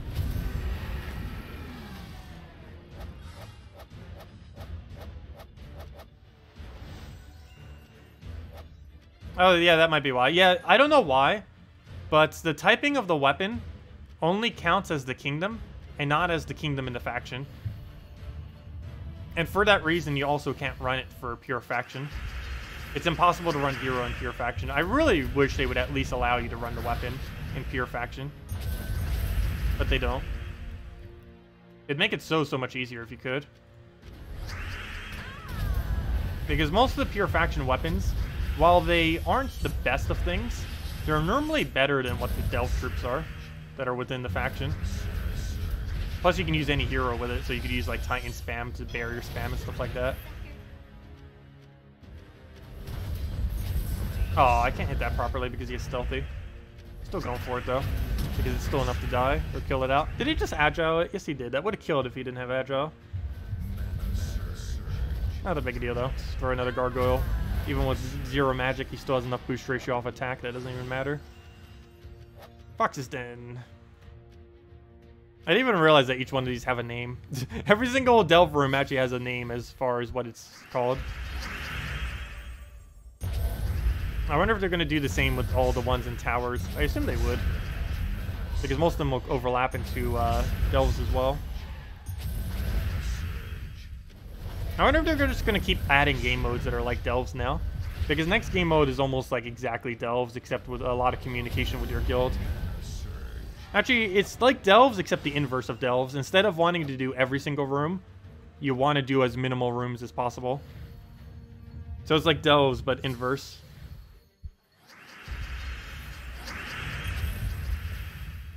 Okay, we'll go and we'll try for a purple there. Didn't get it, but oh well, we got some other cascades. Rest of the stuff we'll kind of just leave as is. Go grab ourselves a, yeah, we'll go red, why not? Start getting that rolling, take our browns.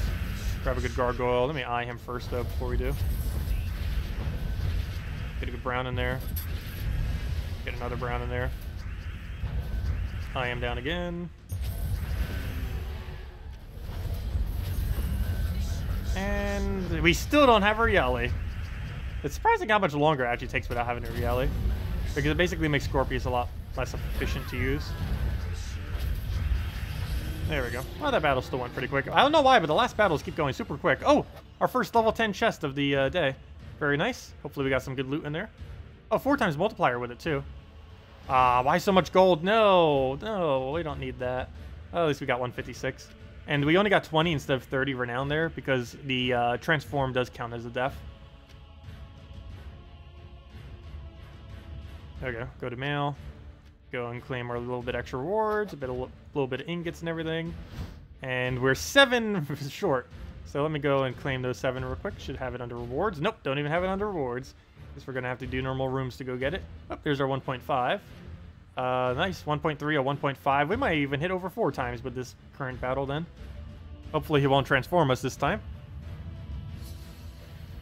It's exactly like Delves, except nothing like Delves. No, it's actually really, really similar to Delves, except you have to use a lot more teamwork. It's basically like a team version of Delves.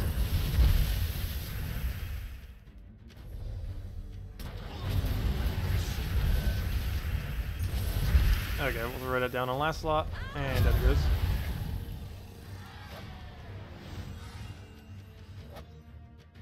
Is it normal that giant toadstool isn't traded? If it's transformed, it probably won't be. Though then again, your toad should be, if the enemy transforms you into a giant toad, assuming your giant toad is traded, you should be traded. It won't be when it does it to the AI, because the AI is weird. But it should if you have it, because if you have it traded, it'll come up the exact same way when he transforms you. Okay, let's not make the same mistake again and kill that immediately, just so we don't have to deal with that again. And then we just kill it. Easy win. Or not quite yet. And now it is. Anu is not good, but opinion on Amnesia. Well, Anu is occasionally used. It's used the same way that Scorpius is kind of used. Well, kind of. It's mainly used for its +1 to all stats per turn. But as far as Amnesia, you can get away with it in many Guild Wars. I mean, many Delves, because it has a really, really good summon for lasting forever. It keeps summoning Inferno Kings, which also have a 25% chance to revive. So it's a really, really solid summon, but other than that, not really much going towards it. It has a okay summon, or it has a really good summon, and it has a okay mana accumulation, and that's all it's used for. It's also very occasionally used on pure Daemon teams, but there aren't really too many variants of pure Daemon teams that are particularly good. So, not that useful for that, but it's still okay, nonetheless. Also, we're almost at 160 viewers. If we do reach 160, I will give out another redeem code. I'll go advertise the global chat in a moment, too, if we need to. Yeah, we'll get a Riele down. Go and take Skull. And then the Scorpius kill him because he's poisoned.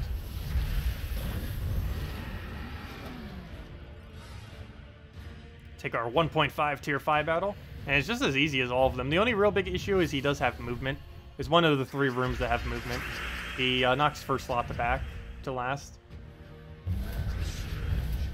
So let's go and get him disabled then. Easiest way to do that would probably be to go poison him off with some kind of extra turn and then just kill him with a Scorpius. Probably be the easiest way of doing it. Well, maybe not the easiest, but the most effective way. I'm actually going to give him blue here because he's blocked on blue, so it doesn't matter. Blocked on everything except brown. So as long as we keep taking browns, it's fine. Well, we have Scorpius, but we somehow have not hit an extra turn yet, so we'll throw that down. Hopefully get an extra turn. Oh no, we don't even need to deal with him now. Perfect, so we throw that down, get a good Scorpius in there. That's not going to double kill, but it's going to do a decent amount of damage. Then we just have to gargoyle first slot. And that won't kill first slot, but it should pretty much win the battle. Other than that, we'll just need to poke him like one time afterwards. We'll take a skull there. Go get herself a, I'll take a yellow down for now. Or Yali into, never mind, I can't even use our Yali. He has a merge. That's not gonna work. We'll just gargoyle his first slot. And worst comes to worst, we could just go in the Yali if that's not enough damage. Did we actually hit 165? No one mentioned it. I guess we'll still give it out. I'll give it out in a little bit. Not a single person mentioned it when we did. Let's see. Could you recommend a good mild game for level 160 plus team? It just depends on what you have. But as far as what you could use, building completely around Titan is generally your best place to start. It's something that you would definitely have by that level range. Probably level 70 Titan ready to go. Maybe even level 100 Titan by now. So building an entire team just solely around Titan using Mountain Crusher, Titan using Mang, Titan using, well, at least for Delves, using Dragon Eye. Stuff like that is what almost every team in the game really gets built around these days. Just because of how strong Titan is, potential of it.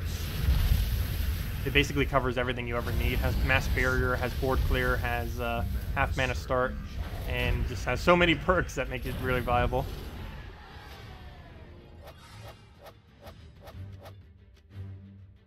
I wish I did have special codes. She would occasionally give it. I'm going to request for one for Halloween to see if we can get some special ones. Though some of the special ones aren't even better.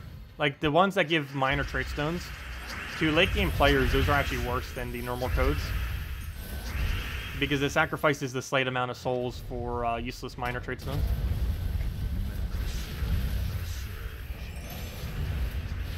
He just got so much barrier. What do we even do about that? I guess we do that right on first slot.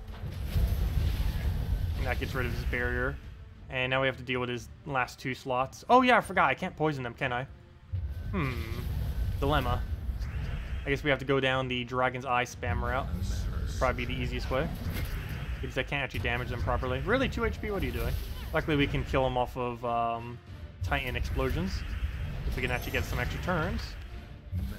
Nope, didn't cascade it. I don't want to cast this yet because I know for sure if I do, I'm going to hit him. We'll move that down. Get that out.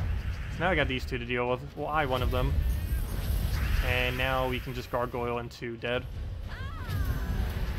When you get a 10,000, dye your hair to match Salty's. No, I don't like dyeing my hair. I normally don't do like anything that modifies the body ever. Stay as natural as possible. But no, I've never been into dyeing my hair. I think when I was like really young, I did do it like blonde just a little bit.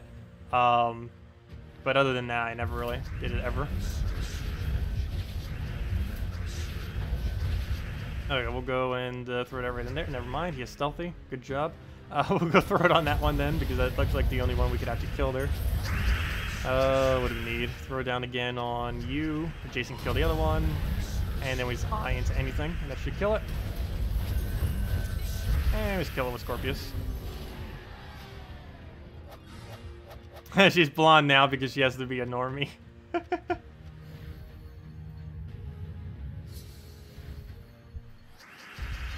Yeah, she's going to some kind of conference meeting thingy. Yeah, it's been ages since I dyed my hair. I think I was 12 the last time I dyed my hair.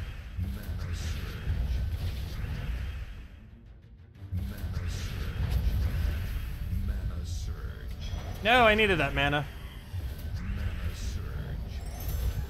We should probably go single target it, but even if I do, that's not going to be enough damage to kill it. Oh yeah, he has immune to poison on everything too because they're all undead. You know what? I'm just going to hit him directly. We'll take a we'll be able to find a skull somewhere. So we'll move that. Take a purple over. Scorpius is kind of useless in this particular battle. Or Yali, do we bother? I guess it clears out the one so we can use it right in the middle. So we do that, clear that out, and then we just have to do a Scorpius to kill it with 60 damage. So yeah, even without the poison, we're still at least hitting okay damage with it because how much it accumulates over time, the damage. And what's nice is the first battle and the final battle do not have any immune to poison. So when we start doing the bigger delves, there's not going to be much in our way. Also, a good majority of the tier 3s and tier 4s also don't have much immune. The only real big one is the dwarf battle that has 4 dwarfs, because every single one of those has immune. Well, actually 3 of them do. The gate doesn't. But the gate's all the way in first slot, so it doesn't really matter that he doesn't have immune. Because he would die way before we get to him. Alright, so we gargoyle second, gargoyle first, and that should kill it out as we need. Yep, should have taken those blues. Didn't give him any green because of Cascade. Nice. Let's kill those out. Actually, I should have just went for the second one again. It would have been enough damage. And then we start yelling to Scorpius. And never mind, we could actually Scorpius these poisons. Don't need to worry about that because we already got the extra turn. And a level 7 chest. That is very low. Lowest we can even get is a tier 5. So getting like a tier 5 or a tier 6 would be absolutely awful. Ah, there we go. Anyways, let's go and claim our little bit of reward here. And go take our tribute. Nice, 13. Get a little bit extra seals. And hopefully have a 20 or 200 bulk to go do. Nice, we do. Come on, more loot. That's useful. Nice, I can work with that. Got 5 new troops out of 10 possible drops, so that's about half. Okay, let's go do another one. Hopefully that'll be enough to go and get ourselves the next 200. We might go attempt a pure faction at 100. Actually, you know what? I have 2 battles. I think we're going to attempt one at 150. And then another one at maybe 250. Or actually, we'll probably do that tomorrow. Oh, no, but I have to do it today. So maybe at 200 then. We'll attempt it at around 150 and then the other one at 200. I think is what we're going to do with those 2 battles. And just run straight down the line. Maybe we'll do one of them at 100. I don't know. I either want to do 100 and 150 or do 150 and then try doing 200. Or do 2 attempts at 150 if we fail the first time. The problem with that, though, is if we get literally none of them done. Is the real big issue with that. Anyways, let's keep moving forward. Let's go and fight. Oh yeah, what am I doing? I need to go check the path. 1.2, that's fine. 1.2, ooh, that's the first time we actually had a possible bad route there. It comes out to the exact same amount of points, though, doesn't it? No, it's actually more points to take that, and just save that for later. Oh, that's the first time we got the really annoying bad room. What do treasures do? They're used to upgrade factions. Basically how you would give 130,000 to a kingdom to go get it to level 10. You basically use them in the same way to go and upgrade factions to give you more stats as well as higher quality loot when you do delves for that specific faction. It costs a lot more gold than what normal kingdoms do. Normal kingdoms cost 130,000 to get it maxed. The amount to get level 10 quality can be anywhere from about a few 100,000 to a few million. And the amount to get it to level 100, which is where you get the max amount of renown, can be anywhere from about 1 million to several million, depending on what treasure you use. It cost us 1.5 million earlier. It is something you have to do for every new faction, though. So that's like a gigantic gold sink that comes in every month. And that's the whole point of why they added them, too. Or added it in that fashion. To sink as much gold as possible. And if you want to try doing pure faction at level 500, then it costs like multi-millions on top of those multi-millions. I think to go get the crypt upgraded like I want to, I think it'll cost us about 5 million, even if we do some better treasure. Unless we did it with literally all mythic treasure, but it takes so long to get mythic treasure. Even right now, we only have like 5 mythic treasure.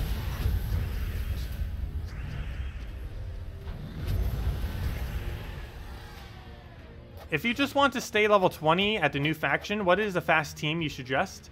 We were messing around with... you could either run Gargoyle Apothecary, Black Manacle Apothecary, really anything Apothecary. Just run like the quickest hit you have that kills everything with Apothecary. What was the other one I was talking about? But yeah, you can just run Gargoyle, Cockatrice, Apothecary. Or something with a hero in it, just so you gain some EXP and stuff too.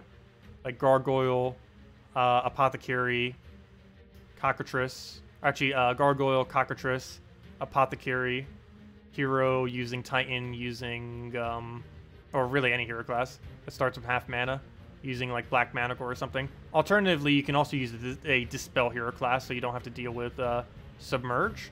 And if you do use a Dispel hero class, you can use something that has split damage or full AoE if you want to instead. Yeah, Apothecary is insanely good in this faction because the restrictions are brown and blue. So, like, half your team's going to be brown already.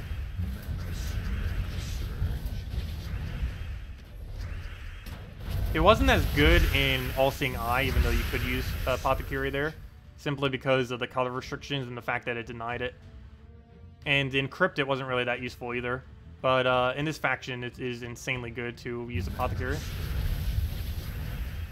It's pretty much the best troop that you would always use in every team for this faction. There wouldn't be a single time you would ever not run Apothecary for this faction. As I'm running not Apothecary, but almost. Other than like some of the really big mythic ones, you would almost never, or you'd almost always run Apothecary in it for this faction. It has Cleanse, it has a lot of good immunities, and it gives you all the browns you ever need. Yep, I forgot, I can't take that tier 5, it's a 1.2, so we gotta do the 1.25s first.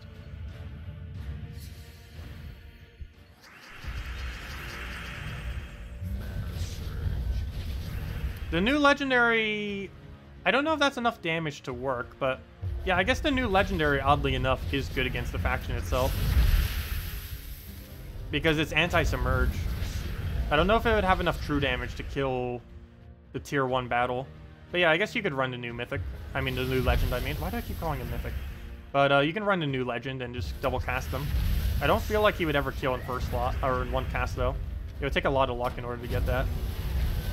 Oh, you got a Borealis, or skulls do like nothing now. Oh wait, never mind. He doesn't have traits. I forgot. Nothing under the AI has traits when they get summoned or when they get transformed. And based on, when you do it on a player, it's based on if they have it. But when you do it on AI, or when the AI does it themselves, the AI by default does not have any traits for anything, which is why they always come in with nothing.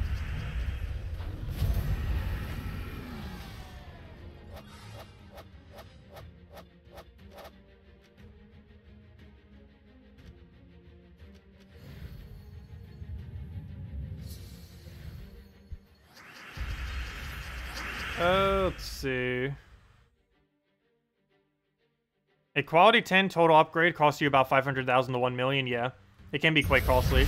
Unless you use like the really, really big treasure, it's going to be insanely costly. It can be done.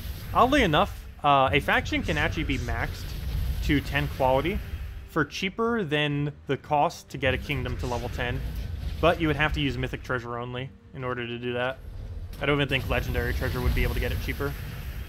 Or maybe it would as well. I think legendary and mythic treasure would both be cheaper than a normal faction or a normal kingdom upgrade whenever a new kingdom comes out. But any other treasure other than that is more expensive. I really wish they would add something to Soul Forge so we could upgrade treasures. It'd be a pretty nice feature. It seems weird because they keep adding everything for Soul Forge for a lot of stuff. Yeah, that could have been one that they could have done a really nice soul sync for. And it'd be a soul sync and a gold sync simultaneously. Because some treasures are just so bad value that no one's ever going to bother using them. Whereas they might use them if they were to actually be able to be upgraded into better quality treasure. And late game players definitely do not have a lack of souls, that's for sure. Not even close. Okay, we'll go take ourselves a purple to a green. Why is last slot not poisoned? Really? You have literally just a trait that is only immune to poison. Normally that trait would be 110% useless, but in this one particular instance, that's actually really strong against us. Because it means he survives the instant kill. Which means he's probably going to get a summon now. Because Oriali's not going to be enough damage. Yep, he got a summon because of it. Alright, at least we got Gargoyle. All we have to do now is Skull into Gargoyle, or Yali into Gargoyle, or Skull into Skull. All of them work. Same result, level 4 chests. Alright, let's go advertise the global chat again. Say hi to everyone. I'll just copy the same one. Oops, that's not the same one. That was the code from earlier. I guess we have to write it down again. Hello, everyone. I am going over the, I can't even spell, over the new faction, or I am streaming, I should probably say that. I am streaming the new faction on YouTube at Tacet. If anyone is interested in watching, we will have a redeem code, or a resource redeem code, sure. A resource redeem code soon. Face. There we go. Oh no! My message! It didn't work! I hate when it does that. Leave. Go back. Oh well. Someone else might have to advertise for me. My global chat's not wanting to work. They better fix global chat already. It's been an issue for so long. They're not fixing it next patch, by the way. It's something they are looking into. They're going to be completely overhauling the chat system when they do fix it. They'll probably be doing that early next year, but they're not doing it next patch, unfortunately. Okay, let's go and take it right over. Let's go and take the green into a... let's take brown for now.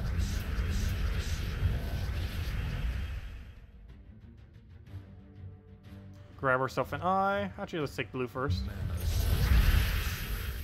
And do we eye or do we not eye? I guess we eye. Oh, it actually hit exactly what I needed it to. Perfect. The only reason I was even going to eye was because that one had immune to poison. Now we just do that. We get our Scorpius down, and then we can easily just kill out first slot with a skull into her Yelly. Oh, never mind, that's not enough damage. Well, double skull will kill it.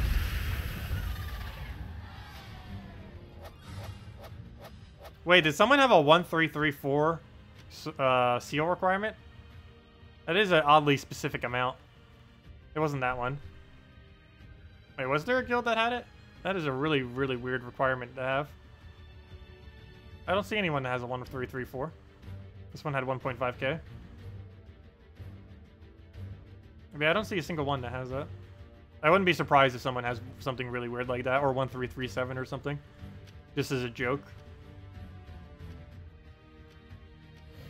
If I write something longer, I copy-paste it before hitting enter, just so that doesn't happen. Yeah, that makes sense. I normally do. I don't know why I didn't. Oh, I got a Val Raven. I haven't been getting many Val Ravens, actually. For whatever reason, I feel like you get less Val Ravens during the weekend long event than you do during the day long event. Okay, let's go and... so many bad things. I don't want him to get any of that, so let's take a purple. It's not really going to matter that much, but still don't want him getting it. Okay. He can't be poisoned, so at this point, Gargoyle spamming is about the best way to go. But I guess we can clean up with Scorpius if we really had to. And we do this on last slot, and that should be enough to double kill. It's going to be annoying when that no longer double kills.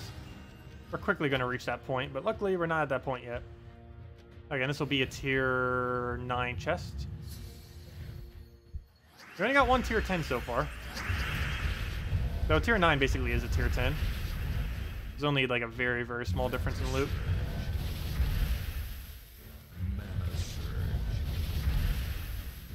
Oh, what else we gotta move around? I guess we'll just take purple for now. Let it do whatever. Grab a yellow to a brown. Didn't get the brown. Try a red to a brown. No, we're not even getting a cascaded brown at all. We'll go put that there. Go hit first slot with it next. That should double kill the first two. And now we just need to get a poison down. How have we hit 0 extra turns this battle? There we go. So there's the poison we need. And now we just need to get Scorpius to full mana. That'll be the easiest way to go about it since Gargoyle won't be enough to kill. We'll take a brown. Take another brown, and it'll leak into the Scorpius. And it was double kill with that. There we go. Level 9. Come on, a lot of shards, so we can go open a bunch more loot and hopefully get something good. Nice, 145, perfect. Go grab nothing from there. And yeah, let's go throw this over to our board thing right here. Go get another 10. Get some good loot. Only 2. Nothing really too good there. But only 2. I wonder if we should run pure faction. We're at 100, right? If we go do another battle. Yes, we would be at 100. Do we go for it? Or do we attempt 2 150s? I don't know, place your bets now. Should we do 100, then do 150?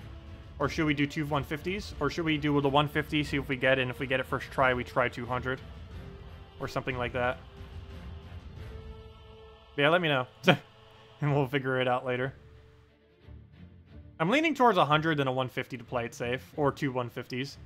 But obviously if we get 150 the first time, then we won't need to do 2. Did you ever beat Keeper Faction for 500? No. We got to the final battle, but we never beat it. I've gotten to the final battle, but I have yet to actually kill it out. 200, yeah, we'll probably try going to 200 route then. We'll have more attempts to do this weekend as well. Okay, what am I looking for? I'm looking for the troops right now to see how far we can actually upgrade them. Just so we know when we do run Pure Faction what we're dealing with. Where are they? They're under Sea of Sorrows. I guess if we go into Merlantis, they would also show up, but let me just get this so it shows up just the 3 that I'm looking for. Or the 4, I mean. So he's already upgraded. We did that. Let's go upgrade these other few. Get this fully traded. All the trade stones wasted. Yeah, those actually eat up quite a bit of trade stones too. Well, so do new kingdoms, I guess. Technically, new kingdoms do it more. There we go. Go get that. Boom. Go get this guy upgraded. Oh yeah, we need to get him ascended first, too. The other one can't be ascended, but these 2 can. Get him to only 1 rarity upwards. Definitely needs to be a bit higher than that if we're going to bother using him. Probably not even going to bother using him. But still going to start upgrading him some just in case. Why not?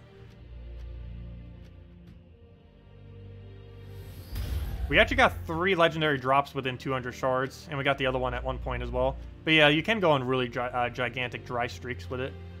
So I think this guy we do need to get upgraded pretty well. The main 3 we really need to use is this ultra rare. And 2 copies of the Legends, and 1 copy of the Epic. Oops. Wait, did I not ascend it? Fail. I meant to. I think I went to the page but didn't click on it. Or did I waste an orb? No. I haven't accidentally used an orb incorrectly yet. Yeah, keyword yet. Anyways, let's see. Yeah, that's probably the team then. It's Hammerclaw, Sea Witch, the Deep King, and a second Deep King. And that'd be the team you'd use for Pure Faction. The only thing that we're really missing from that is 3 more copies of Deep King. And getting Hammerclaw to be decently upgraded. I don't think the upgradedness of Sea Witch really matters too much. Well, I guess it does. It's a little bit more of a life gain, I guess. Not that big a deal, though. Anyways, let's keep moving. Also, how's our Renown doing total? 7,140. That's going to go and spike up once we do Pure Faction, though. Which we're doing soon. Okay, well, let's go and just do another delve. Ooh, Bullet Team. Ooh, double 1.2. Well, we're definitely not going down that route. That's weird. We're going to have a really weird pathing for this delve. Okay, that's a really strange setup, but let's go do it. I was wondering why the icon looked different. It's because it's the Factions team. That makes sense. Mountain Crusher, Guard's Avatar, Mercy, and Tapon seems to be super fast. Oh, yeah, you could do that for level 20. I don't know how many people have Guard's Avatar to do that with, though. That's what we were doing initially for level 20s. Not that exact team, but using a Guard's Avatar to clear everything immediately. But yeah, that would be pretty quick for doing level 20s if a person has if they have Guard's Avatar.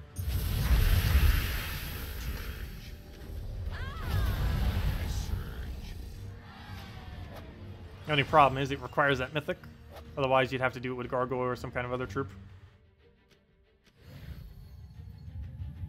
You try 200, and with your luck, blue-brown spam not missing, it should be doable. Yeah, I'm pretty sure we could get away with 200. I want to try the 150 first, though, just to play it safe. We're probably going to have to do that on tonight's stream, though.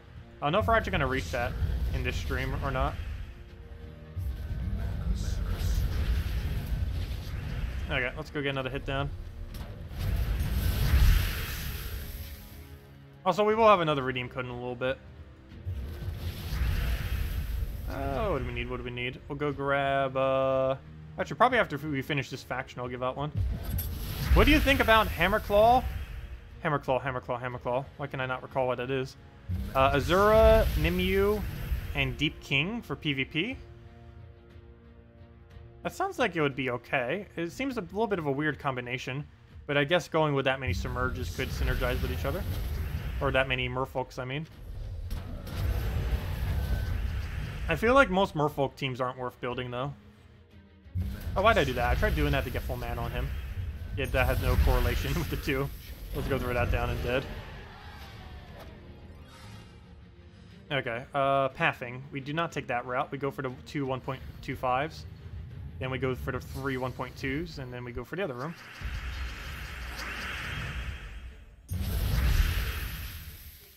Oh, the new stone skin tank. Oh yeah, that would be fine then. It doesn't seem like it'd be that quick, but it would function. I should have taken that blue first. Whoops. Would have still had that brown there too. Take another brown so we have an eye. Which I think we're going to throw the eye immediately, just so he doesn't cockroach or spam or something. Actually, we have to be careful with this team. It might not seem intimidating at all, but it has two things that can very heavily hit last slot. Actually, it has three things that hit last slot. It basically kills us from the back upwards. But yeah, gotta be careful. So we'll go hit this. Now we can double kill those two. And then we can just transform first slot. Or a Yali, but it's not enough. Or a Skull, but it's not enough. Oh, we'll do that, and then just hit it with anything.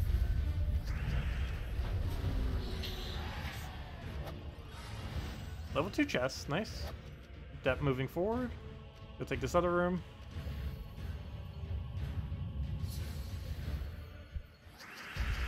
Grab ourselves a brown. Try getting into another brown. We'll move that one first. And just get it all cascaded together.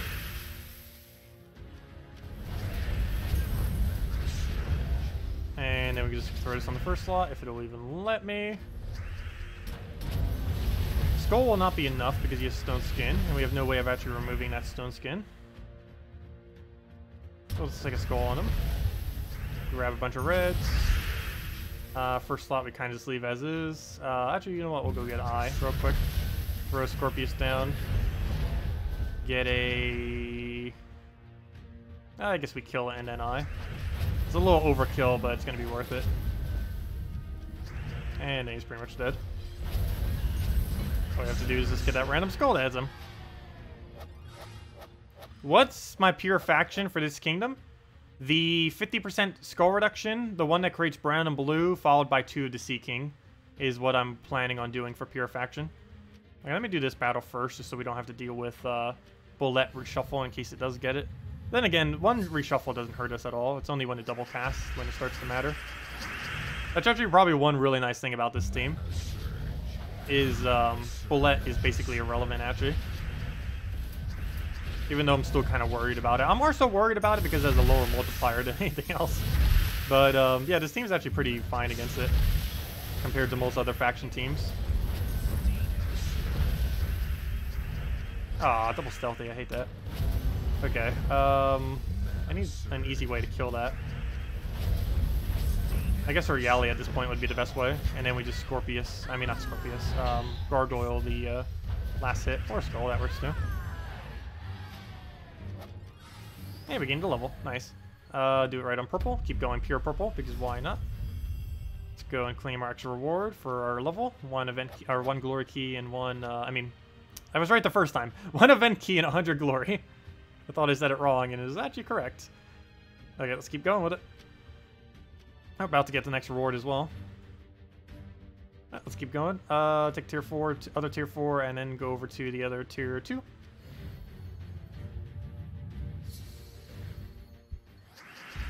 Go grab ourselves a red-brown, ideally.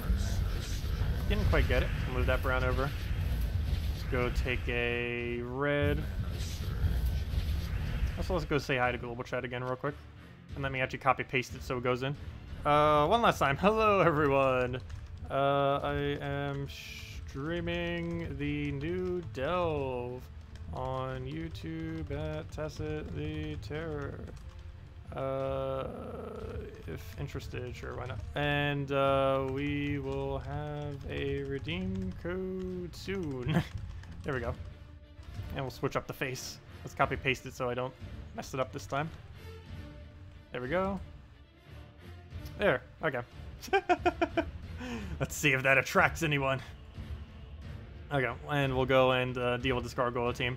So, first things first, let's go and Gargoyle it twice. that'll be the best way forward.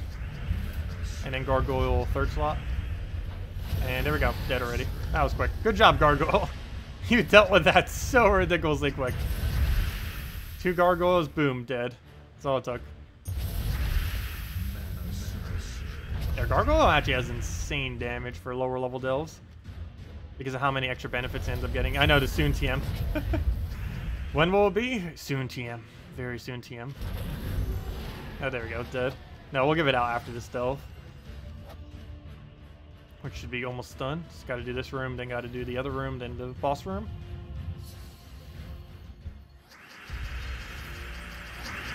Move that over. Take ourselves another brown, I guess. I gotta fish for those views. Well, when we're actually doing interesting content, I will. If we're just doing like something normally, I normally wouldn't bother. Just because we're not doing anything like too over the top as far as like new content. We're just kind of going over other stuff that's already been around. Whenever it's new stuff, I don't mind doing it. Okay, we'll go take Skull over. Grab ourselves a red, I guess, so we can go right into a Gargoyle. I have to do this weirdly because of how he has his stealthy there. Normally we'd want to hit exactly on second slot, but we can't because that thing's in the way.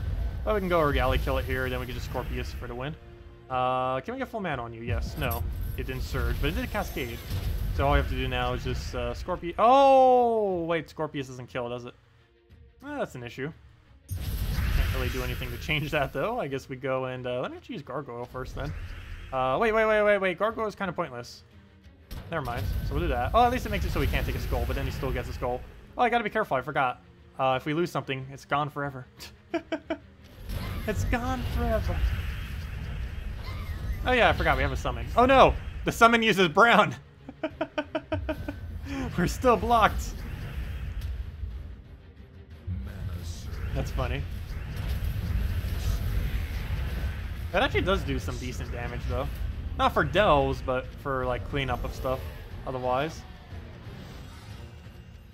I think it ends up hitting a 60 something or 70 something. Which in delves is like 0, but still, it's something. I think it actually is quicker if we let it die, though. And just use it as a bit of a tank. Though, luckily, one other aspect it has is it has 25% skull reflect. And if I'm not mistaken, it 25% skull reflects all the damage, even if it overkills. So if it hits like a 200 when it only has like 5 HP left, it'll still reflect the full amount, I believe. I'm actually not fully certain on that. I completely forget how reflection works. But at least initially, it gets a lot of damage in. So I'm going to deliberately leave it at full mana because there's no point in doing otherwise. At this point, we basically just play for eyes. Just keep eye spamming. It'd be the best way forward from here. And then we can just Regali to clean up everything if we need. Or use his ability, but ideally not. Like right now, we'll go take a brown and go use Regali and go from there. Actually, right now, we'll go use Regali. Actually, at this point, we can almost a Scorpius kill them. There can't be poisoned, but oh. Is that enough to kill? No, that's not going to be enough. At this point, we just eye into Scorpius into first slot, because that'll be enough to split damage kill it. And he's dead. Skull would also been enough. There we go. And then we just take the final battle. Is there a pattern on enemies you pick on delves? Really, whatever the biggest threat is, normally, is what you target. Otherwise, you do it in the most efficient killing order. Which with this team, normally with Gargoyle, would be hit second slot twice, or hit second slot then first slot. And then go into starting to use Eye, and then double kill last slot with Scorpius.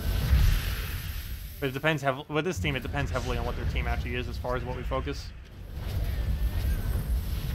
And here we can simply just Regali, kill out those two, and then Scorpius double kills the last ones. There we go, double kill. Level 8 chest, not bad. Anything 8 or above is really high, whenever it gets like that blue tint to it. Mythic chests.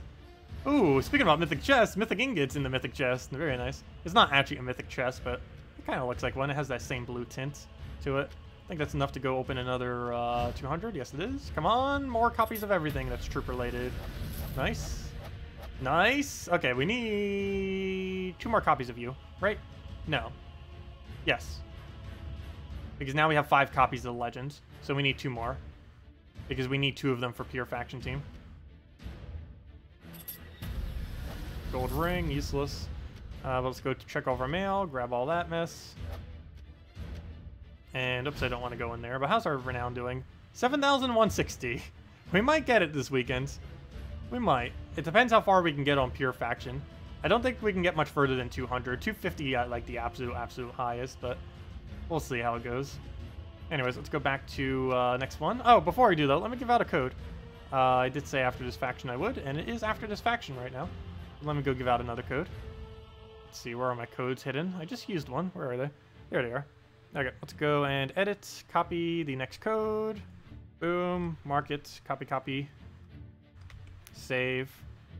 Someone messaged me. Someone said hello. What did they say hello about? Well, I'll read it later. Anyways, let me go and use the code. Boom. Does it work? Oops, no it doesn't because I put a space. There we go, it works. Let me go check the other one. Boom, boom. Nice, successful. Let's put it right there, paste it, copy the entire thing, copy. And oops, that's not the one I meant to copy yet. Let me go copy it below me, so anyone getting in late can go and use it. And let me go copy into chat as well, so you guys can just copy paste it so you don't have to go and type it all.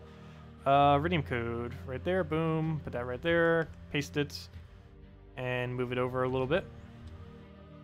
Save it, and there we go. And now I can just post it over into chat. And there you guys go. There it is in chat right there. Use it on gemsofwar.com underneath the game code section, or simply go and click that link. Either or will bring you to the same location. Your invite code can be found underneath your settings menu. Whatever your game says there is what you put in.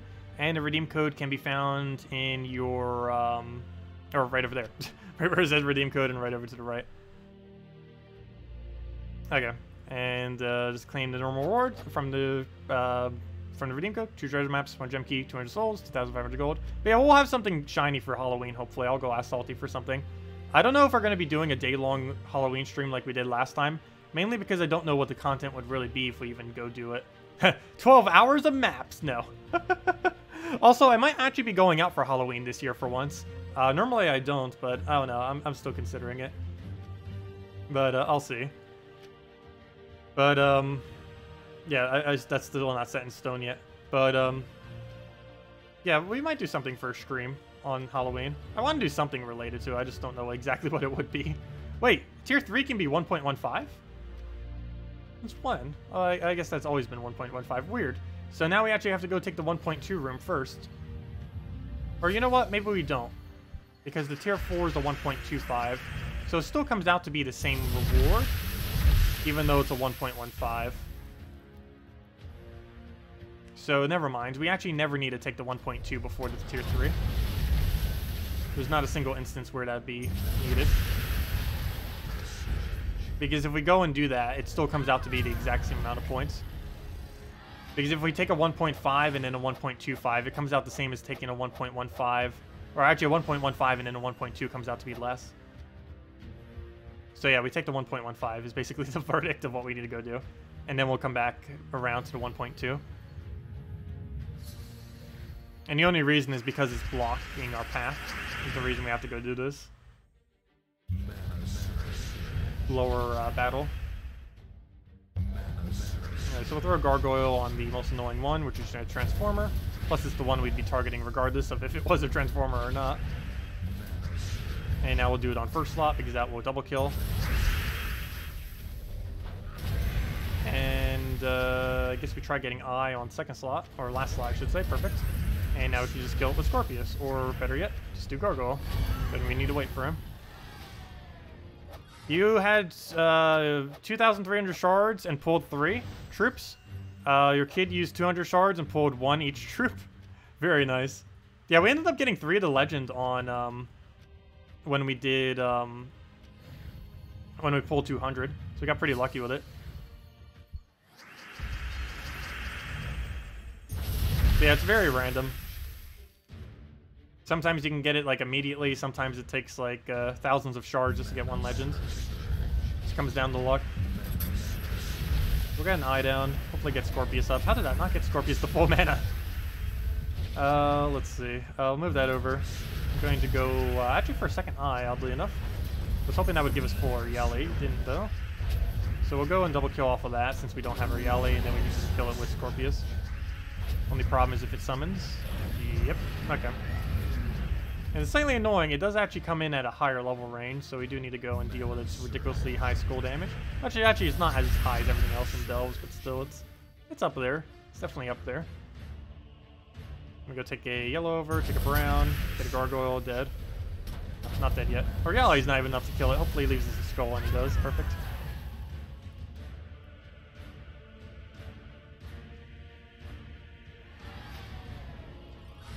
Let's see. Thank you, Drizzy. Oh yeah, no problem for the codes, everyone. You should stream sometime. Oh yeah, you should totally stream. We need more people streaming the game and making more content for it.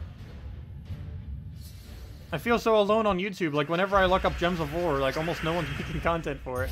Or if it is, it's like those like just like recording of gameplay or something like that. Like very few people still like do, or really anyone. I don't know anyone who's actively making guides for the game these days. Even I have stopped doing that. Not completely, but haven't been as much recently. Like we still go over stuff and everything. But as far as like actual guide videos, I haven't been doing them as much recently. Really do need to get back into them. But I don't know. No one really does videos on that, oddly enough. It'd be nice to see more people doing it. I think one of the other big issues too, though, is to cover a lot of things. You need to have a lot of resources in the game, and not a lot of people do. You guys don't need me. Well, it's still nice having other people to do it too, because other people have different perspectives, different ways that they build teams and stuff like that.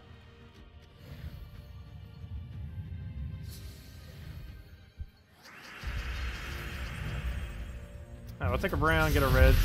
Well, thanks for that, Drizzy. Yeah, we'll take another brown, get a free turn, go get an eye going. Do we even have a drop? No. Yes, we do, actually. That'll give us free Scorpius, so we can just double kill. Oh, it's a bullet team, too, so that'll help with that. Oh no, the bullet is still alive! Easy way to deal with it. Hopefully he won't get full mana in time, though. Unless we cascade him a free turn right here, he's not going to get it. And he gets full mana, but he dies in time.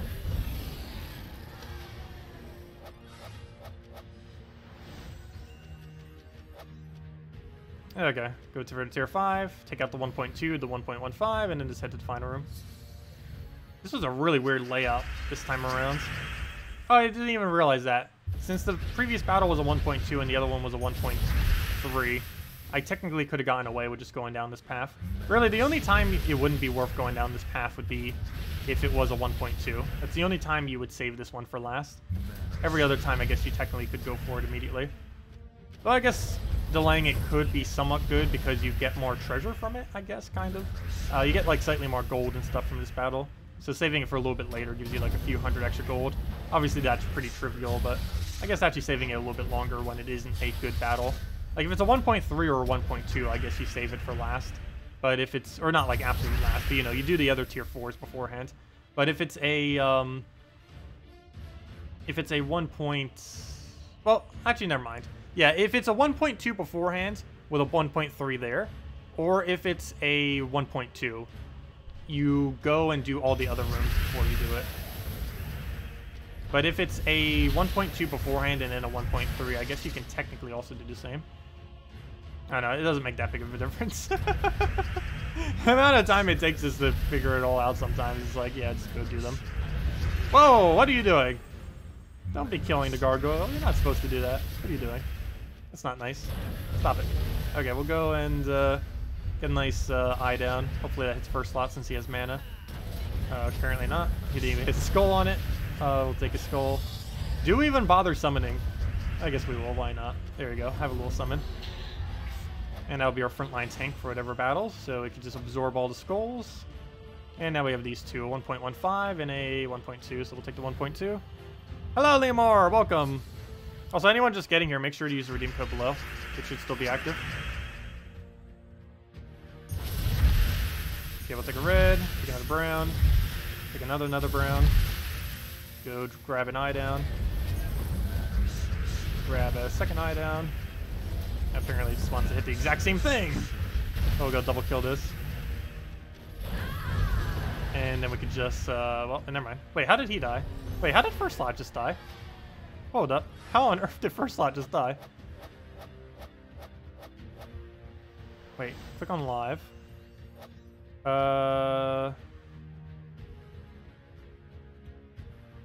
It died to poison? Really? It died to poison. Apparently it died to poison. It had 1 HP and died to poison.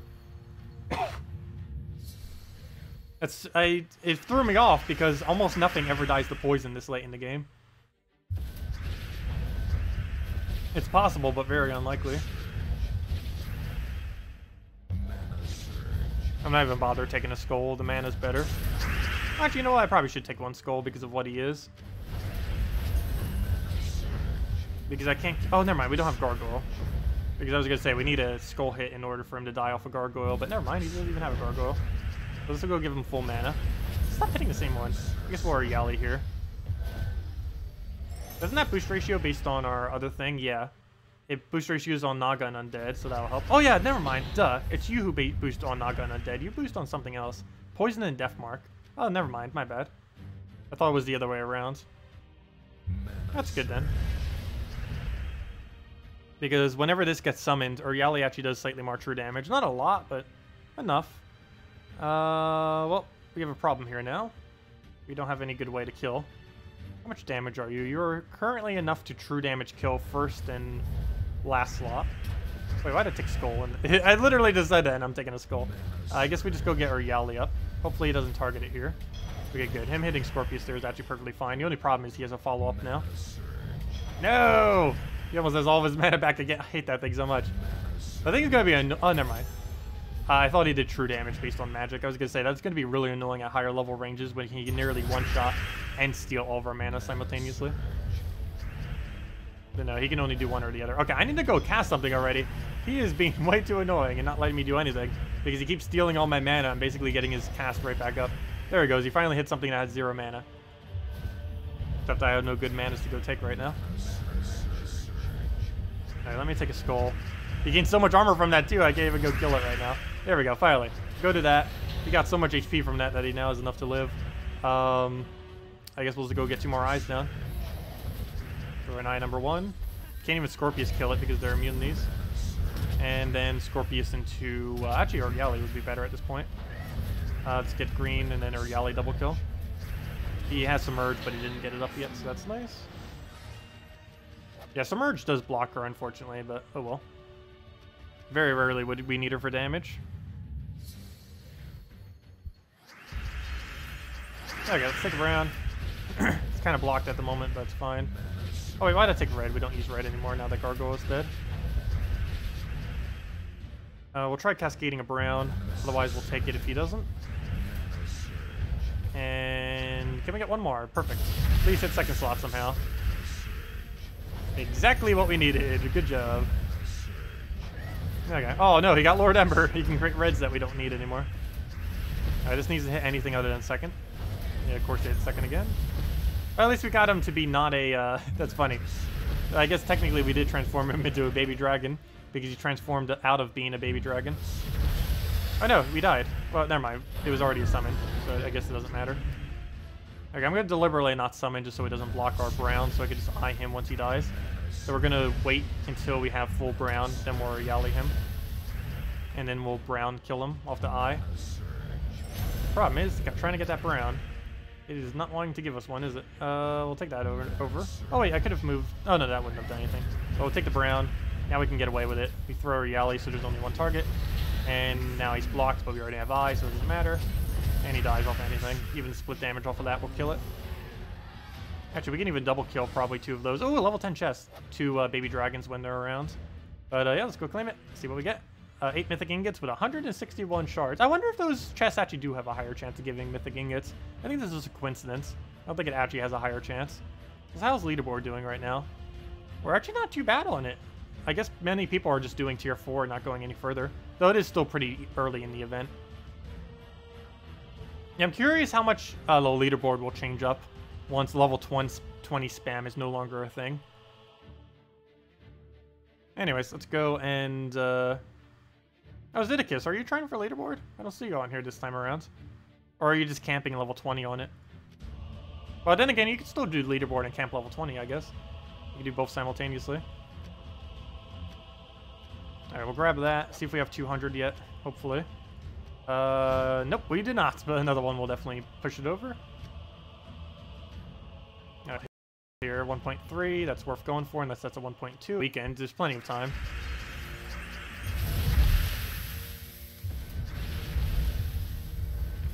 You only have one faction over 200, missing one troop to get ascended to Mythic. You'll try getting your 4 times troops to get the points. Wait, what? You're missing one troop to... Oh, yeah. Running pure faction definitely helps give a lot more points. I wouldn't bother going any higher than 200, though. Actually, oddly enough, the highest pure faction I bothered doing it is 150. Though I could probably get away with 250 on quite a few of them. It's just because I don't want to try too high. Because I'd rather just aim for trying to get 500 done on some factions. Like what we did with Crypts. And it's hard to actually go back and try doing them now. Like, there's almost no way for us to go to All-Seeing Eye and go and do, like, the mid-range battle. The only way we'd be able to do it is if we go do a bunch during an event. But the problem is the amount of time it would take us to do that would be way too long. It would take us, like, 5 hours to try doing it. So really, going for pure faction is the only way to go now. Which is a little bit annoying. So we do have to make sure, with all new factions, to try getting them to, like, when we do it for right now, like how we're doing it when it first gets released, we need to make sure we get to, like, 250 or something. So we at least have half the points of a full completion. Because right now, a lot of my factions are very, very low as far as what their completion is at the moment. Are they changing it so you can't camp level 20 on leaderboard? You'll still be able to camp level 20, but it'll be a lot less effective, is what they're doing next patch. I believe they're still keeping the level 20 camp thing, so that newer players and low-level players and people that don't have as much time can still camp it, but it will be a lot less effective than it is now. To the point that almost no one would bother camping anymore, unless they were like newer players that can't actually defeat them. But basically everyone who has the potential of defeating them would start defeating them once they fix the 20 camping thing. But yeah, it's still going to be possible, it's just going to be a lot less. You will get a lot less points from it. Maybe they'll even reduce the rewards that you get as well from the chest or something, I'm not sure. But they're definitely rescaling how the points work to make sure that people don't do it. Or don't do it as often. Because literally the only way to make leaderboard is level 20. I don't think the first place on leaderboard has ever been anyone who wasn't camping level 20. Just because it is the most efficient way. I'll take the other brown. Get another hit. That somehow didn't kill either of them, really. Do I have to go get our Yali just to go kill that now? I think I do. That or we have to go waste an entire gargoyle for it, which I think is actually what we're going to have to do. Do it on second slot, so at least some of it splashes on the other. Oh no! Got rid of my thing. You know what? We're going to go for a triple kill or Yali at this point. Go get a nice yell. Oh, he's blocked. Never mind. Let's move that for now. Oh, you know what? Oh, wait. I could have went for a triple kill or Yali, but we can also go for a triple kill gargoyle. There we go. Good enough. Doesn't really matter. Oh, why do I keep taking colors that's being blocked by like a billion other colors thinking that it'll kill or give us the mana we need? I need to go get yellow or purple. Doesn't matter which one, but I need to do something that's not brown so we can go kill it with that. What do I think about TOD? Oh, Tower of Doom. Well,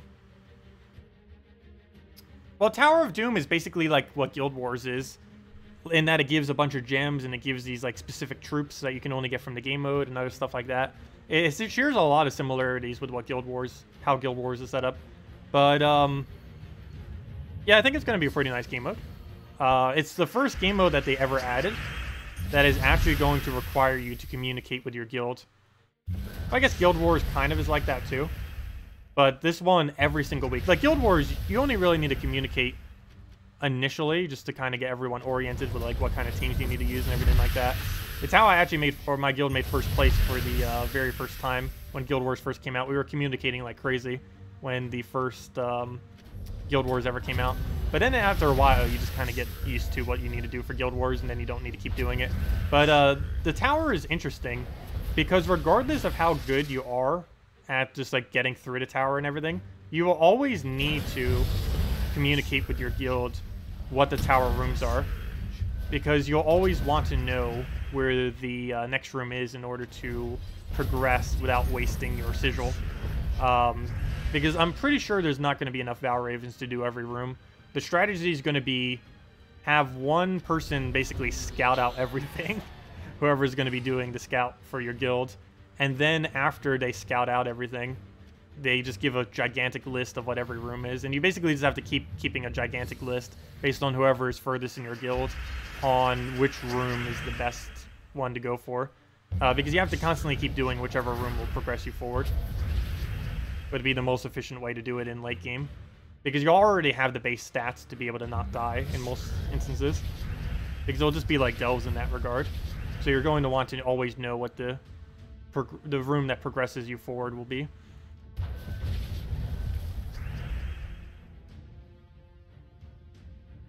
They're going to be up the points needed per reward tier. Only thing that makes sense. They're going to up the points needed per reward tier. That'd be slightly annoying, but it's already pretty easy to reach the reward tier, so that makes sense. Like, out of every single game mode in the entire game, delves are definitely the most generous as far as, particularly the one-day-long delves, are the most generous as far as how ridiculously easy it is to actually get the event done.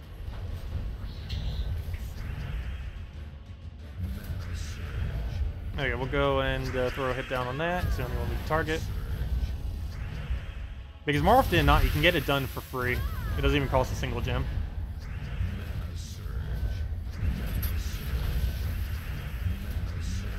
And it gives the same reward as events that cost like 500 gems and stuff like that. Well, not the exact same, but you know, still pretty decent ones like orbs and stuff. Is the Withering Staff weapon only available from the faction shop? Yes. It is not available by any other means other than spending 410 gems. Though do keep in mind, if you don't currently have the 410 gems to spend on it, you can do it during the next faction event on Tuesday whenever it comes around. It's probably going to be like a month until it does, but you can do that instead if you want to wait. But yes, spending 410 gems on it is the only way to get the weapon. There is no other way to get that weapon.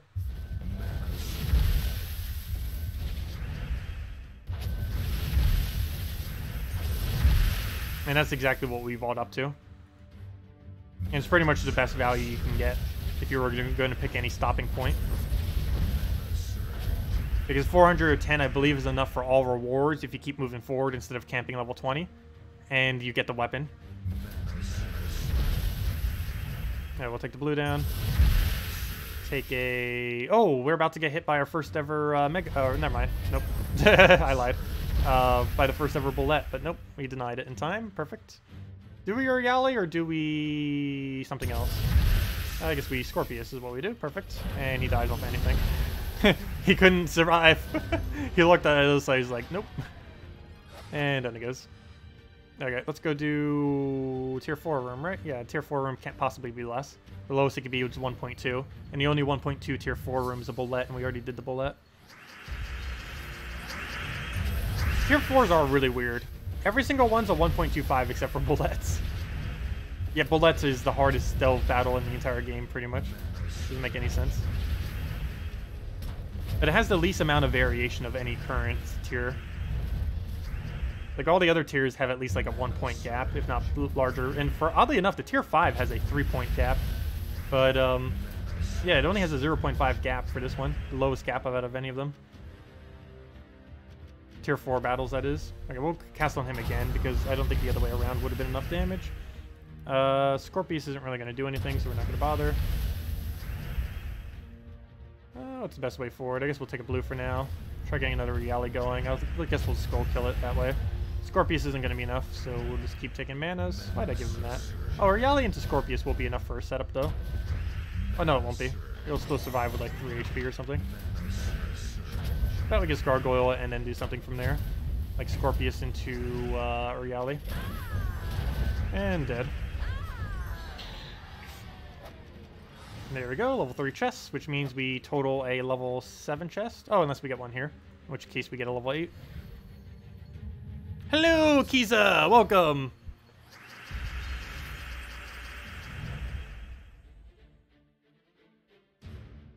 Boss times 20 points. They will be upping the points by thousands, is your guess. Well, they mainly just need to make it like 500 or something would be enough. Currently, it only counts for 200. If they were to make it worth 500 or higher, it'd be worth it to always do the boss. Especially if they made it worth like 1,000 or something, like 10 times the value. I don't think they would go 20 times. That's a little overkill. But they definitely need to increase it, that's for sure.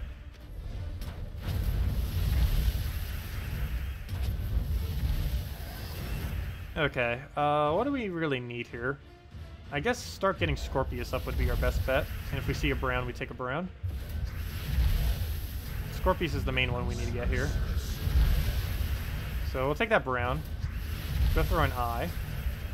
Actually, I didn't really even need to throw that eye. But at least it gave us full Scorpius. We throw a full Scorpius. And now he's Gargoyle double kill. Doesn't even matter which one we hit. Both will die. How am I doing today? Pretty good. I woke up and then we started streaming. And we've been doing the new faction ever since. And it's been going pretty fun. Unfortunately, most of the troops from this faction aren't really too over the top. Most of them are actually really underwhelming for the most part. But, I know, it's still nice.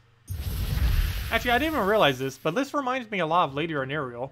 This is basically like a different version of Lady Arnariel, to see which.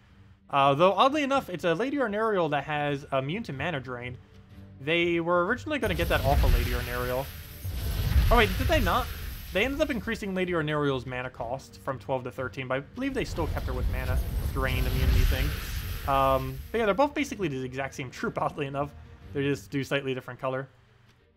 Oh, I should have taken those browns first. Yeah, let's Gargoyle first, because why not? Hopefully I can turn it. Nope. But all we have to do is just throw this down. He'll hit us for basically 0. And he dies off of anything we do here. And dead. Yeah, the kingdom, the team you would run for this faction is the one with 50% score reduction, followed by the mana generator that does brown and blue, followed by 2 legends, would be the team for pure faction. We'll hopefully get, wow, that's a lot of glory, 320. We'll hopefully get 1 pure faction in. I believe all I have to do is complete out 2 more factions and then go do the other one. We might have to do that later tonight, though. I don't know if I'll actually reach it this stream, but yeah, that is the team I'll be using, is the 50% reduction guy. It's this team. Let me go make it real quick. It's this team right here. Sure, I'll go use it against this. Now, let's go all the way down here. The team you would end up using is this. Also, while I'm here, I might as well go upgrade them. If it'll load. Oh no, the dreaded take forever to load troop menu. Click.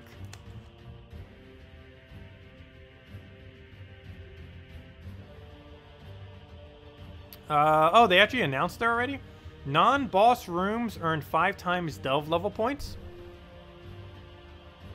And boss rooms earn 20 times delve level points, increasing with each boss defeated. Oh, wow. Wait, what? How would that work? That sounds like a lot of extra points. But yeah, that would actually make it worth it to keep going deeper and deeper and deeper and deeper.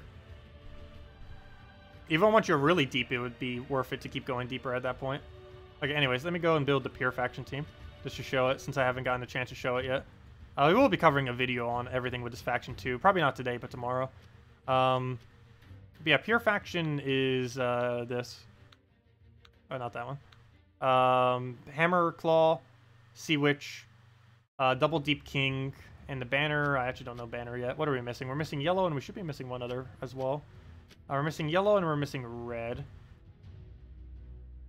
Oh yeah, isn't the factions banner that? Yeah, we can just run faction banner. That should be fine. Yeah, we just run faction banner with it then. +2 blue, +1 brown, -1 yellow. Hammerclaw, Sea Witch, Double Deep King. And the reason we don't have it like this or something else is just because we don't want to block her mana generation. I guess technically you could do it that way. It would keep her safer, but I don't know, it just doesn't seem like it'd be as good. And we gain 6 attack per extra turn as well. And if we're ever up against elementals, we do hit really high, though there's very few battles that actually have mass elementals. And this thing's just for tankiness. I wish this thing automatically hit first slot. If this automatically hit first slot, it'd actually be a really good troop. Because it'd be an automatic heal, enrage, and submerge to your first slot. With the enrage and heal being insanely good. Problem is it randomly hits an ally. Oh, wait, no it isn't. You get to target it. You know, I never even bothered using this yet. Let me just go use it in a PvP team real quick. Never mind. I think you actually get to target it on first slot. I didn't bother using her yet. Oh, never mind. She's actually really good. Oh, I completely underestimated how good she actually is then. If this is targetable on literally anything, she's actually not bad at all. That's actually really solid. What do I need? None of it's good. We'll stick a yellow. Wait, actually Claw does generate us mana. What am I doing? I forgot. It explodes. Which way it explodes is random, but as long as we do it in an area where the cube right here has what we need, it'll always explode this area right here. So even though he randomly hits either a row or a column, if we did it right here, for example, this one, right, this red, we would know for sure we're hitting 4 blues, because it has to either hit it this way for a 3x3 or this way for a 3x3. So we know for sure which 9 it's going to hit. It's just the rest of it we don't know. But anyways, we'll take that blue. And yeah, does this give it to... Oh, we can target it. That is insanely good. Never mind. Okay. Wow. This pure faction is actually a lot better than I thought it was then. That is actually a really, really good thing. Because you can just keep life gaining the thing that has stone skin plus gaining enrages to hit through traits. That is actually super, super strong. Yeah, but that's pure faction then. Oh, we could probably get away with 200. We could probably get away with 250, actually. And if that's the case. Very nice. A little bit of everything. 5 copies of the common, too. I mean, the rare. And another Sea Witch. See if we can upgrade them any. Troops. It should load quickly because we already loaded it. Sea of Sorrows. Should be able to upgrade like 2 of them. Yep, there we go. We can upgrade her finally. And get another level on her, so she gives even more HP. And then we'll go level the, whatever the other one was. Actually, wasn't the other one useless? Which one am I leveling? Yeah, this one's useless. There's no point in actually using this ever. But we still need to get upgraded nonetheless. Yeah, we mainly need copies more of the, basically the ultra rare at this point. But we do need 2 more copies of the Deep King, and we need 9 more copies of Sea Witch, and a ridiculous amount more copies of Hammerclaw. And this will just get up eventually. We don't need it anytime soon, though. It's mainly those 3 that we need to go get maxed as quickly as possible. But, yep, we'll keep working towards it. And after this faction, we'll finally have enough shards saved up for every subsequent faction that will automatically be able to get them maxed every single time. Okay, well, let's go do just one more delve, I guess, for now. And we'll save the rest of them for tonight, as far as getting further and doing pure faction and stuff like that.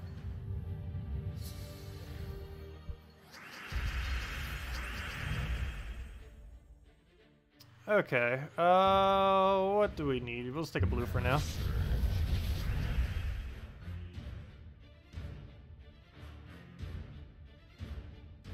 We'll go and grab a purple.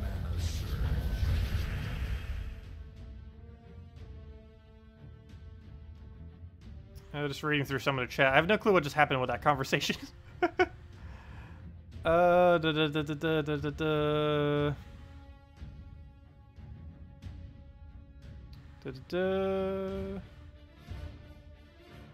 Tier only survive with 1 troop left. If your team keeps surviving with only 1 troop left, you might not have enough stats. Some ways around that is to run a barrier-related weapon. You can always, if you own Dawnbringer, get away with using Dawnbringer in any faction. Otherwise, using Titan first slot with Dragon's Eye or Mountain Crusher are both very, very safe ways to play any faction. Factions are not restricted by, or the weapon that you use in a faction is not restricted based on color. Even though there's a double color restriction of every faction, you're allowed to use any hero weapon in the entire game. So you can always get away with the better weapons like Mountain Crusher, Dragon's Eye, Dawnbringer, and anything else you might want to use. And using that with Titan is good because you gain barrier every brown, plus you can set to a brown storm, which gives a lot of protection. And you can basically just infinitely tank with browns. And as far as dealing with the rest, you can get away with Cockatrice in this faction. You can run hero with like a Dragon's Eye, Apothecary, or sorry, wrong order. Hero with Dragon's Eye, Cockatrice, Apothecary, and then just 1 other troop, maybe for cleanup. And that's all you need to carry. Like maybe Gargoyle in last slot or something. And that'll just be your entire team. And it would function perfectly fine. Because you'd have the Entangle, you'd have the Skull Reduction with barriers, You'd have the instant disable of this, which just makes him super easy to kill regardless. You have the gargoyle for cleanup, and everything basically generates you more mana. Actually, literally everything generates you more mana. There's not a single one that doesn't.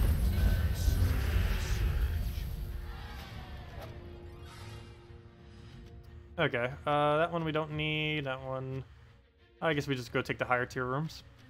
Yeah, does anyone else have any other questions? Because I will be wrapping up in a little bit. So just let me know. Otherwise, we'll be back in about 6.5 hours from now at 8 p.m. Eastern Standard Time. And at that point, we'll be doing basically the same thing we're doing now, actually. Except we're going to be starting to get into pure faction teams.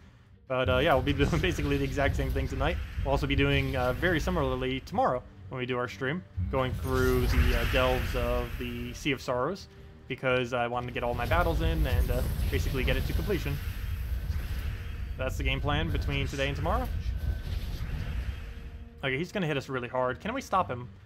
Yes, but we'd have to waste a gargoyle for it, which I kind of don't want to do. So we kind of have to. Oh, you know what? We could Scorpius it instead. It should lower it enough that it does the same thing without wasting our gargoyle. So we'll do that. Throw an eye down. It hit the same thing again. Don't start doing that where you just hit the same thing a billion times in a row.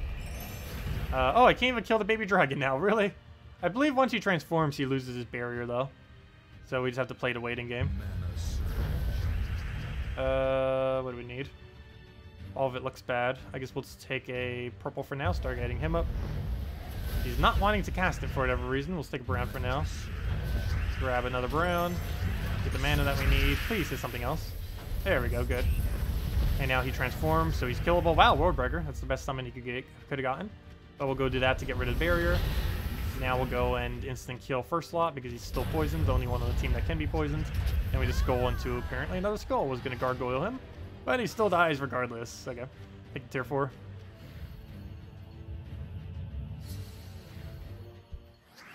You recommended doing Hog instead to the others.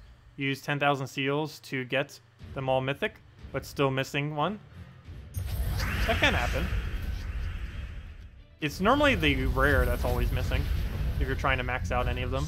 Occasionally it's worth using a blue orb, but I think from here forth I will no longer be using blue orbs on anything faction related. I think we only used one so far. Actually, it wasn't even on anything faction related, I don't even believe. I used it on one of the White Helm troops that was not upgraded enough.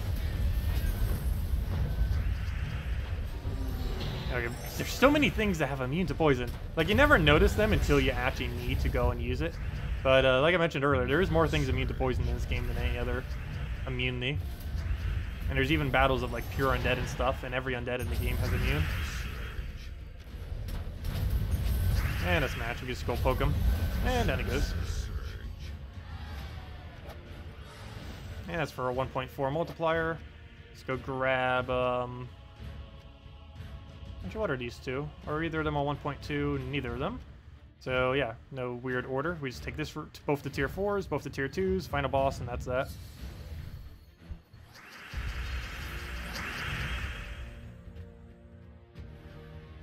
Yeah, the main thing we're saving orbs for is for once kingdoms start reaching 10+ stars, like nearly every faction or every kingdom starts reaching that point, is when we're going to start going orb crazy. Because at that point, every single new troop that ever gets added to the game will need to be orbed or upgraded to max in some way, shape, or form in order to get a kingdom upgrade. Or maybe not absolutely every, but almost every. Because past level 10, every... Well, actually, you know what? It's kind of still the same. You know what? Maybe that isn't the case. Because right now, it's every 2 troops you need until you need to get upgraded. But to a degree, it's kind of like that right now as well. Because every other one, you only need traits, not troops upgraded. And I believe that's consistent throughout the entire thing. So, you know what? I keep saying that, but it might not actually be required every single time. I think it still actually does the alternating thing.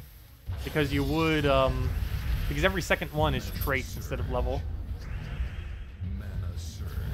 So it actually would still be every second troop. Interesting. But still, it'd still be highly required, because then every single thing, therefore, does give a really good reward. Like extra tribute, extra stats, stuff like that. Well, mainly the 10 is where it's really big, but still. Tribute and higher tribute chance and higher tribute reward is way better than extra gold per day. Oh no! I wasn't even paying attention to how low he was. That's not good. Well, go get a summon. It's not that big a deal, but a little bit annoying. Should make the final battle harder, as well as the few that we have coming up. It's going to block our mana for a little bit. I guess we could deliberately let it die, though. They're high enough stats that it doesn't take that long for it to kill it out if we really wanted it to die out. Now, let's just take a skull into pretty much anything. I guess we'll split damage, kill it. Really? Okay, fine. We'll rally you then. And there we go. And we still end with a summon. What non-mythic teams can you recommend for this faction? Well, I don't count Dragon's Eye as a mythic because you get it as 250 wins on Death Knight. I mean, not Death Knight, my bad. On Dragon's Claw. I mean, on Dragon Guard Troop, which is unlocked from completing out the Dragon Claw Troop from unlocking the full quest line, or completing the full quest line from Dragon's Peak Kingdom. There we go. But yeah, after 250 wins, you get this. It's technically a mythic weapon, but I wouldn't really count it as a mythic. But the team you would use is Titan, using Barrier, using Brownstorm in first slot, followed by Cockatrice, followed by Apothecary, followed by Gargoyle, or something else. But that'd be the absolute cheapest team. It'd be a weapon that you get in 250 wins, which takes like an hour or two, or a few hours. More like a few hours. But most people already have it because how useful it is. A Apothecary, which is just an ultra rare. A Cockatrice in second slot, which is just a rare. And a Gargoyle, which isn't epic, but it's a faction epic, so it's pretty easy to get just with several shards, and you're probably going to be getting those shards just from this game mode anyways. Do they have immune to poison now because of that trait? Yep. There's that really annoying trait. And after it happens, every single thing has immune to poison, so that we can no longer kill with Scorpius. This is one of the main things that kept me from ever bothering to use Scorpius and Delves. And still one of the reasons why I hate doing it. But in this particular instance, the pure faction team is actually so optimal for it that I guess it's fine compared to other options. But I absolutely hate that so much. There's so many counters to Scorpius around. But if nothing else, we can at least use them for one stat per turn.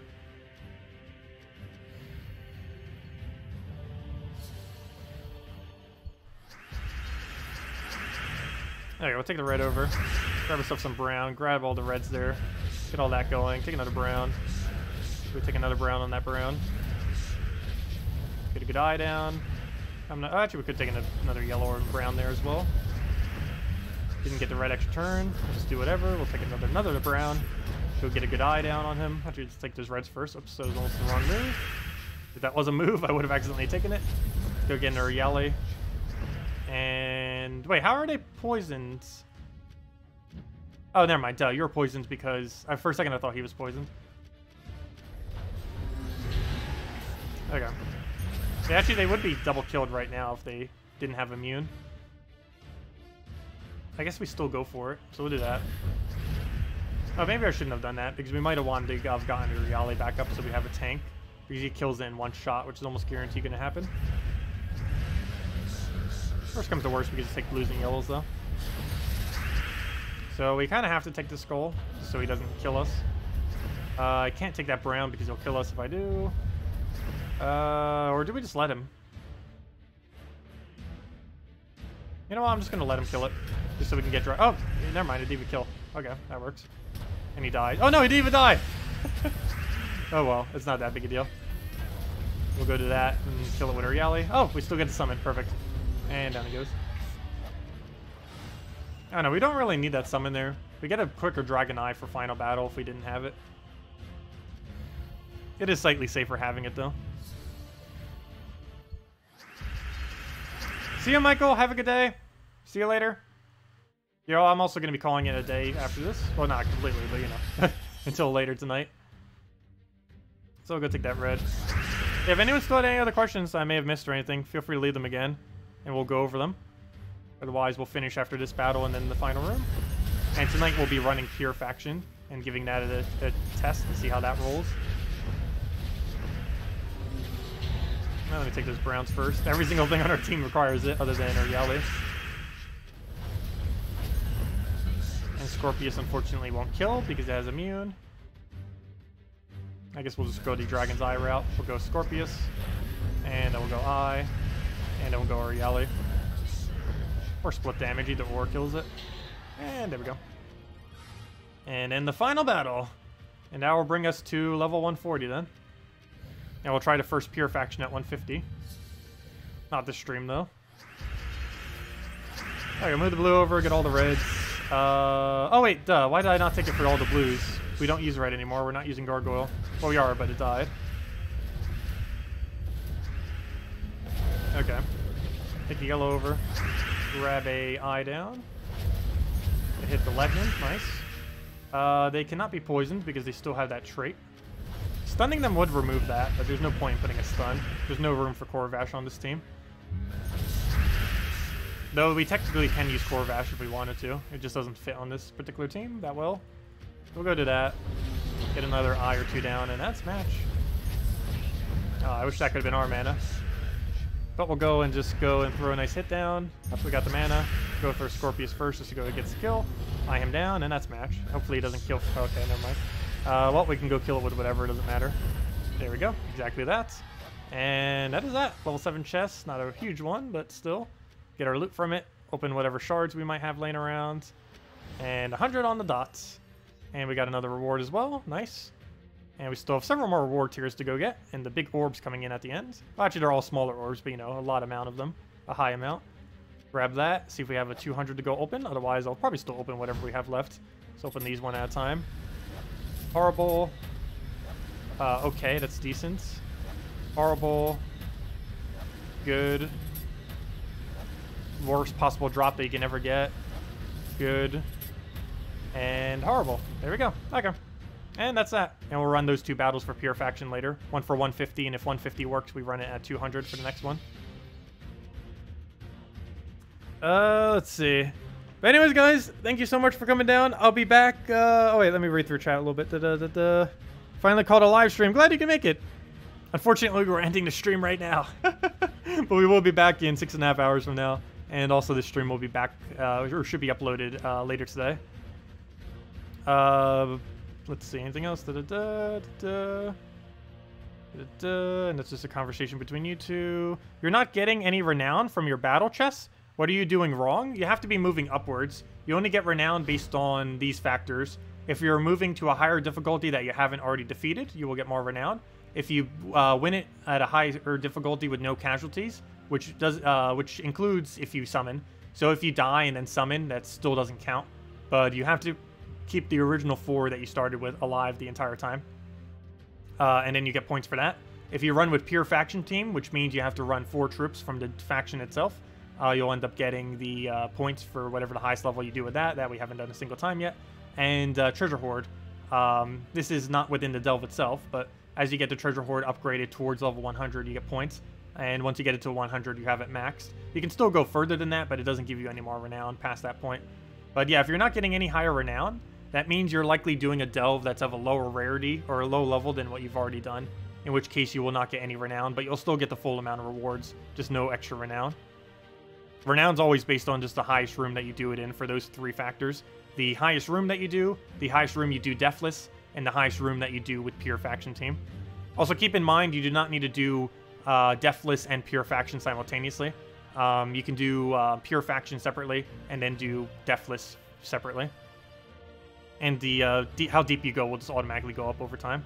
But anyways, guys, thank you so much for coming down. As I mentioned, I'll be back 6.5 hours from now, and we'll be going over pure faction team for this. We already showed it, but you know, we'll be messing around and actually doing it later. I'll probably have a video tomorrow, hopefully, going over all this, so we already covered it pretty in-depth already during the stream. But anyways, thanks so much for coming down. Hope you all enjoy the event, and yeah, we'll be back later. Have a good weekend, and thanks for stopping by, everyone. Leave a like if you enjoyed the stream, and subscribe, because we're almost at 10,000 subscribers. We're so close. Only 22 to go. But thank you, everyone. Have a good weekend. Goodbye, everyone.